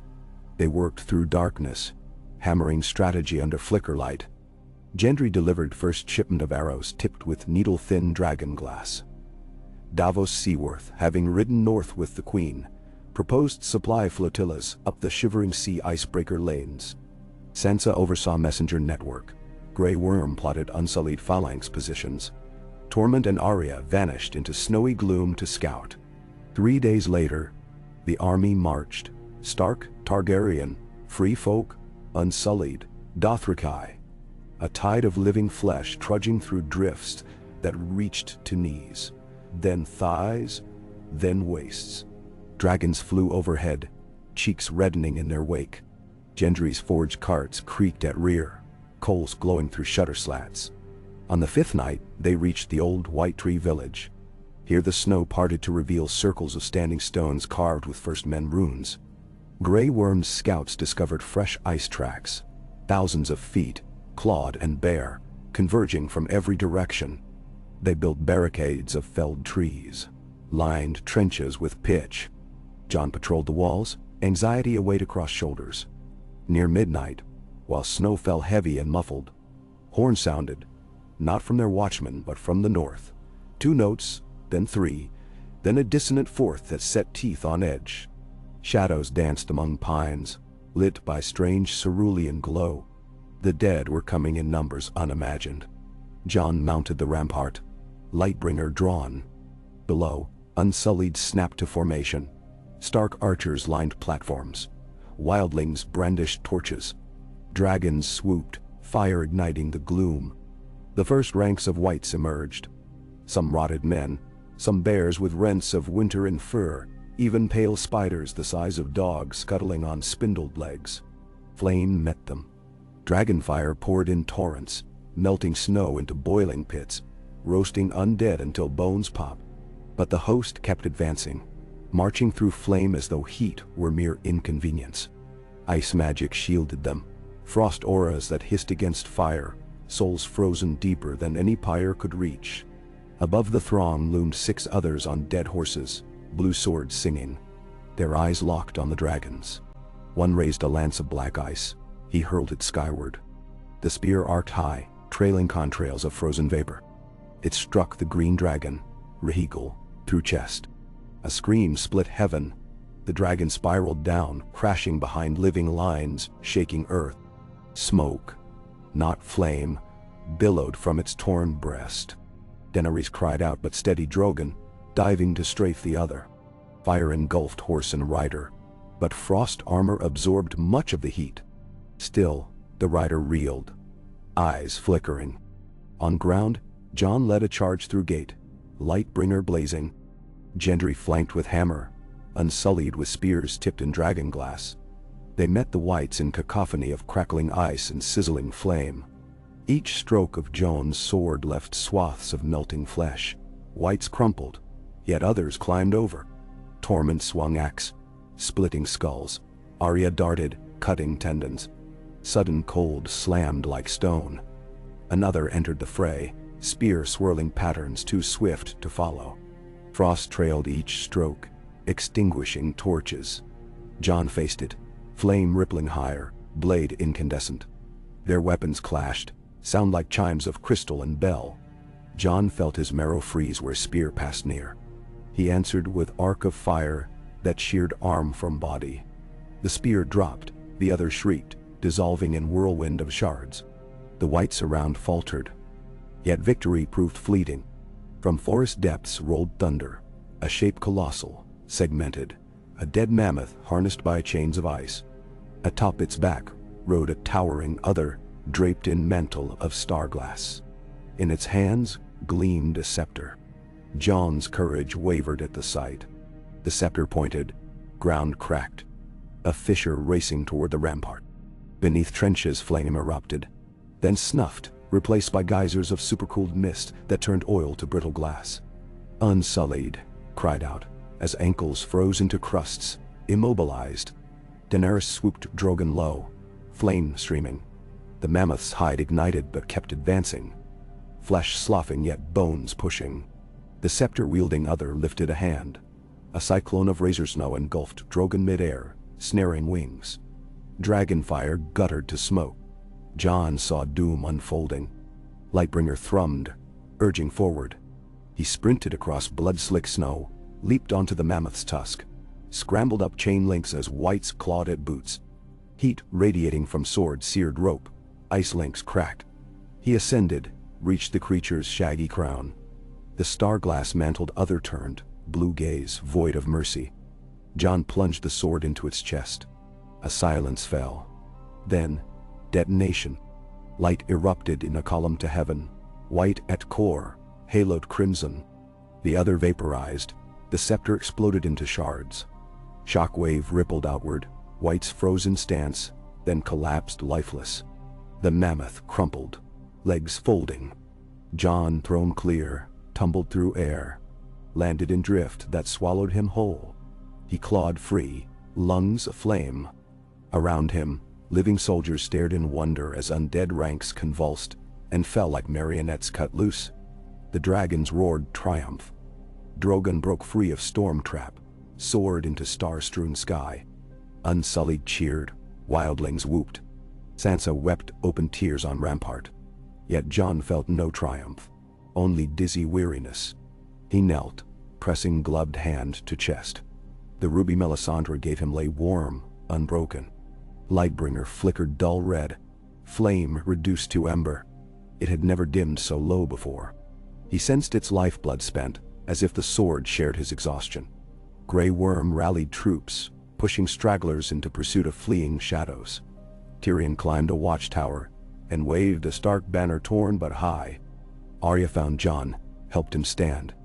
"I thought you were buried," she said. He smiled weakly. The dead forgot to dig. Hours passed. Dawn arrived pale but brilliant, gleaming upon fields littered with ice shards and blackened bones. Fires smoldered, melting trenches into steaming channels. Gendry oversaw salvage of spear tips and broken swords. Davos directed laborers stacking corpses for burning. Daenerys knelt by Rhaegal, who still breathed raggedly. Maesters studied the dragon's wound. Tears carved clean lines through soot on her cheeks. Jon approached, resting hand on his sister dragon's scaled side. Fire flickered along Lightbringer as though in sympathy. "He will fly again," Jon murmured. She nodded, voice like wind through reeds. "If he dies, the night shall answer." Jon looked across the field toward the forest fringe where deeper night pooled. "Today we cut their hand," he said. "Tomorrow they'll carve anew." That evening, council convened in a canvas pavilion. Melisandre sat cross-legged near Brazier, eyes half-lidded. She had arrived during battle's height aboard a sled team that nearly perished in frost winds. The flames whispered to her. She whispered back. "The sword has spent much of its fire," she pronounced when Jon asked. "It must feed on blood kindled by love, or flame may fade before the final night." Jon bristled. "Enough lives spilled." "Not lives," she corrected. "Life. The beating heart of the living world. Find the hearth where fire was born. Dragonstone's volcano, and plunge the blade into molten heart. Their Lightbringer will drink until blazing anew." "Dragonstone lies weeks south," Davos protested. "Sails iced in harbor, storms ravaging seas." "Yet storms also drive ships swift," Melisandre said, voice calm. "And the sword unlit will not win the war. Without flame, ice will march unbroken." Silence weighed heavy. Jon met Daenerys' gaze. Determination flared behind violet eyes. "Dragonstone is my birthplace," she said. "I will carry you and your sword there." "We break the army?" Tyrion asked, incredulous. "No," Jon answered. "Grey Worm commands the Unsullied, Tormund, the Free Folk, Sansa, the North.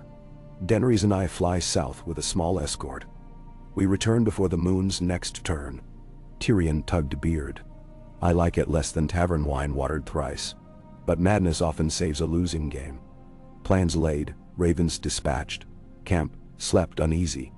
Jon knelt outside tent, ghost at heel, Lightbringer cold and scabbard. He wondered how many fires remained in the world to feed a sword forged from blood. He wondered what price dawn would demand. Pre-dawn, Daenerys ready Drogon with Rhaegal grounded for healing, Viserion circling overhead. Jon mounted behind her, Lightbringer strapped across back. A handful of Dothraki outrunners followed on young dragons' harness nets, quivers of dragonglass spears at the ready. The dragon beat wings, rose like a thrown spear above pines, above clouds. Wind roared icy. Jon clung to spine ridges, breath tearing. Below, fields receded into quilt of white. The wall shone far north, a silver scar, unbroken. They angled southwest, outrunning dawn. Hours blurred into streaming winds and blinding sun glare. Below, rivers snaked. Frozen bays glittered. They skirted the neck steaming bogs, soared over Moat Caelan's black towers where ironborn banners fluttered, their archers staring skyward. At nightfall, they alighted at Maidenpool. Startled garrisons sending riders. Jon introduced himself. Daenerys' dragons quelled dissent quickly. They feasted on salted goat and broth. Wordless, Jon cleaned Lightbringer, noticing cracks along fuller, hairline fissures glowing faint. He rubbed oil, feeling them pulse.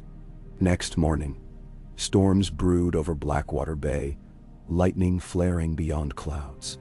Drogon plunged into roiling dark, wings battering thunder. Rain lashed, wind howled. Jon whispered comfort to sword, though flame would not answer. He crushed the ruby to chest. No, not yet. Dawn's heart remained ahead. Dragonstone emerged through mist. Jagged towers like dragon's teeth. Lava flats soaked by surf. Drogon landed on ancient causeway. Jon dismounted onto basalt slick with algae. The air smelled of sulfur. Steam rose from fissures. Inside volcano chambers, heat shimmered. Shadows dancing like half-formed wraiths. They descended winding stairs into belly of Dragonmont. Magma flowed in slow rivers of orange, illuminating obsidian walls. Jon felt sword stir, as though sniffing feast. At bridge of black iron spanning molten lake, he halted. "What blood must feed?" he asked Melisandre, who had arrived by boat with Gendry and Davos an hour earlier. Melisandre touched his cheek. Not blood of sacrifice, blood of bond. She gestured to Daenerys. Dragon fire. Birth blood. Flame eating flame. Nausea. Daenerys drew a dagger, sliced palm. My life for my people, she said. She offered blood to sword. Jon touched blade to wound, crimson hissed, vapor rising. Lightbringer recoiled, then drank. Its cracks closed, lines glowing molten white. Melisandre whispered an incantation older than Valyrian. Daenerys pressed her bleeding hand to Jon's. Their blood mingled, dropped onto blade. Lightbringer erupted in cataract of fire so bright Jon staggered. Magma responded, leaping like whales beneath their feet. The sword screamed. Metal turning translucent, veins of gold swirling within. When light dimmed, blade looked reborn. Edge sharp as truth, core ablaze with dancing flames. New runes etched by unseen smiths. Jon felt its weight, same, yet heavier with purpose. Heat radiated but did not scorch. He sensed infinite reservoirs of warmth, like a sun caged in steel. Daenerys smiled through tears, wound already sealing by healer's salve. Now, she breathed. Let's show the night what dawn can be. They climbed, emerging onto courtyard under moon. Rain ceased, clouds parted. Stars burned bright, as if cosmos itself held breath. Drogon roared greeting to flame. Jon mounted behind Queen. Gendry clasped their forearms in farewell. Davos blessed winds. The return proved swifter. Swords blazed, carving path through chill air. Dragons fueled by new vigor. They arrived at Queen's Crown before sunrise of the seventh day. From high above, they saw campfires vast as city sprawl. But near trench lines flickered cold luminescence. The dead had returned, encircling living hosts. Jon and Daenerys landed amid chaos. Grey Worm hurried, face smeared with ash. We hold barely, he reported. Another day, walls fall. Jon unsheathed sword. Lightbringer leapt forth in majesty unseen. Flames towered 10 feet, casting daylight across night. Whites recoiled, howling. Ice magic hissed to mist. Daenerys lifted arms. Drogon inhaled, released torrent that tasted of forge and sun. Fire fused with Lightbringer's radiance, forming barrier of molten light sweeping outward like sunrise. The dead shrieked. Flesh evaporating, turning ranks into moving silhouettes of ash. Others at far edge raised staves. Frost bolts met the tidal fire and vaporized, leaving cracks in their own armor. Arya scouts emerged from shadows, striking at stunned colonels. The living host surged, pressing advantage. Unsullied spears parted whites like cloth. Dothraki charged, Eric's cleaving. Tormund's wildlings howled war songs. Sansa rallied archers on rampart, arrow volleys raining. Jon advanced with sword high, flame bathing him in gold. Each strike sent arcs of fire leaping to next foe, contagion of dawn. He sought the Night King, rumored commander unseen yet felt like winter's pulse. He glimpsed tall figure near tree line, armored in stardust steel, eyes wells of blue cosmos. Jon pushed through maelstrom. The Night King lifted a blade blacker than void, ice fog swirling. Jon raised Lightbringer. Fire answered. They met. Sound vanished. World shrank to two. Frost and flame collided, not in sparks but in silence so pure it hurt. Snow sublimated. Grass burst green then black. Air boiled. Jon's muscles trembled under sword's fury. Night King's blade, a void-swallowing light, absorbed heat, yet cracked along veins. Jon pressed, memory of every friend lost thrumming with each heartbeat. He thought of Ygritte, Maester Aemon, Jor, Daron Hornwood, DT. He thought of Bran watching through ravens, of Sansa waiting on rampart, of Arya stalking. He thought of a throne he never sought, and a world worth dawn. Lightbringer erupted, flame turning white, edges dissolving into radiance. The Night King's blade shattered into splinters of midnight. Frost armor split, blue light streaming from woundless flesh. Jon drove sword deep through chest. A sound rose, keening wind over emptiest sea. The Night King's body fissured, light cracking through shell. His eyes met Joan's once, an emotion there, perhaps wonder or acceptance or hatred beyond language. Then he disintegrated into snowflakes that drifted upward, catching dawn's first rays, gleaming as diamond dust before fading. A wave rippled outward, quiet thunder rolling across field. Every white froze, fell, bodies inert. Ice spiders collapsed, mammoth bones splintered. Silence reigned, broken only by distant roar of dragons. The night had ended. Jon sank to knees. Lightbringer cooling but still glowing like sunrise and blade. Ghost trotted, pressed muzzle to his cheek. Daenerys dismounted, kneeling beside, hand on his shoulder. Around them, living soldiers realized victory. A cheer rose, hesitant, then swelling. They lifted torches and swords, embracing, weeping. Sansa descended rampart, snow in her hair like white crown. Eyes full. Grey Worm raised spear in salute. Tormund guffawed, tears freezing on beard. He hugged Gendry till bones creaked.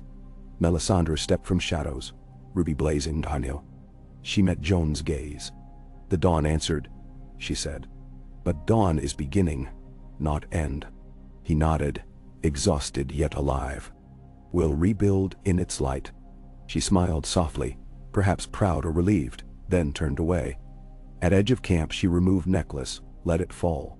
Her form shimmered, ancient bones glimpsed beneath illusion. She walked into sunrise, and as first light-soaked world, she crumbled into ash that danced on breeze and vanished. 3 days later, pyres burned for fallen. The last pyres not raised in fear, but in honor. Snow began to melt, trickles carving channels in ice. Ravens flew south, carrying tidings. Night King slain, wall stands, dawn breaks. In Winterfell's Godswood, Jon knelt before Weirwood, Lightbringer laid across roots. Sansa stood behind, a quiet sentinel. Arya perched on low branch, observing leaves rustle though no wind stirred. Bran's ravens circled overhead, cawing benedictions.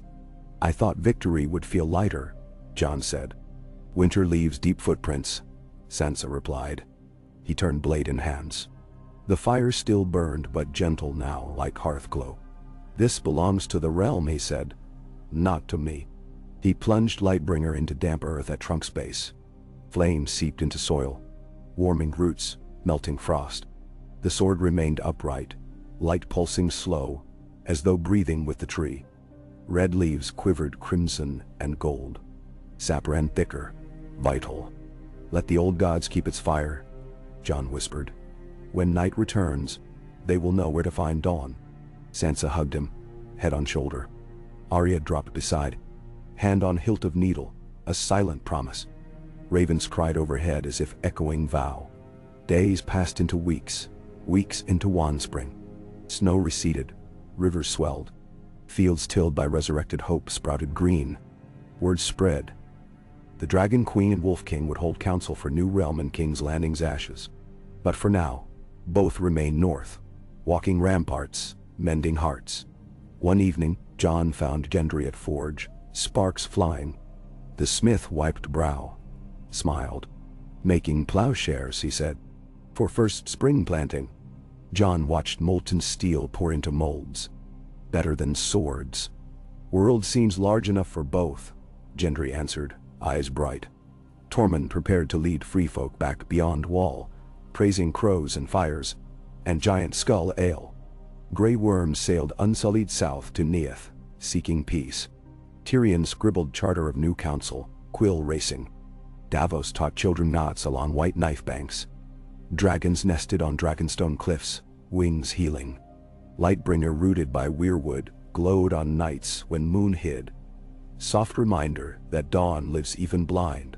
Travelers to Winterfell spoke of warm breeze and Godswood, of dreams soothed by unseen hearth. In the deep hours before sunrise, Jon sometimes woke, stepped to battlements, breathed air smelling of pine and thawing soil. He would see horizon brightening, pale lavender to blush of rose, and remember the sword blazing against eternal cold. He would think of Ygritte laughing in caverns of light, of brothers fallen, of Melisandre's ashes drifting into sunrise. And he would bow head, grateful, burdened, alive. One such dawn, he felt soft footsteps. Daenerys joined him, cloak cinched, hair loose. Together they watched eastern sky ignite. Near horizon a lone star still shone. The morning star, herald of day. It pulsed, faded as sun rose. "Do you ever fear the dark will come again?" she asked. "Always," he said. "But fear keeps watch sharp." She slipped hand into his. "Then together, we keep watch." They stood without speaking, as light washed towers, turned banners gold, and banished the last hush of night.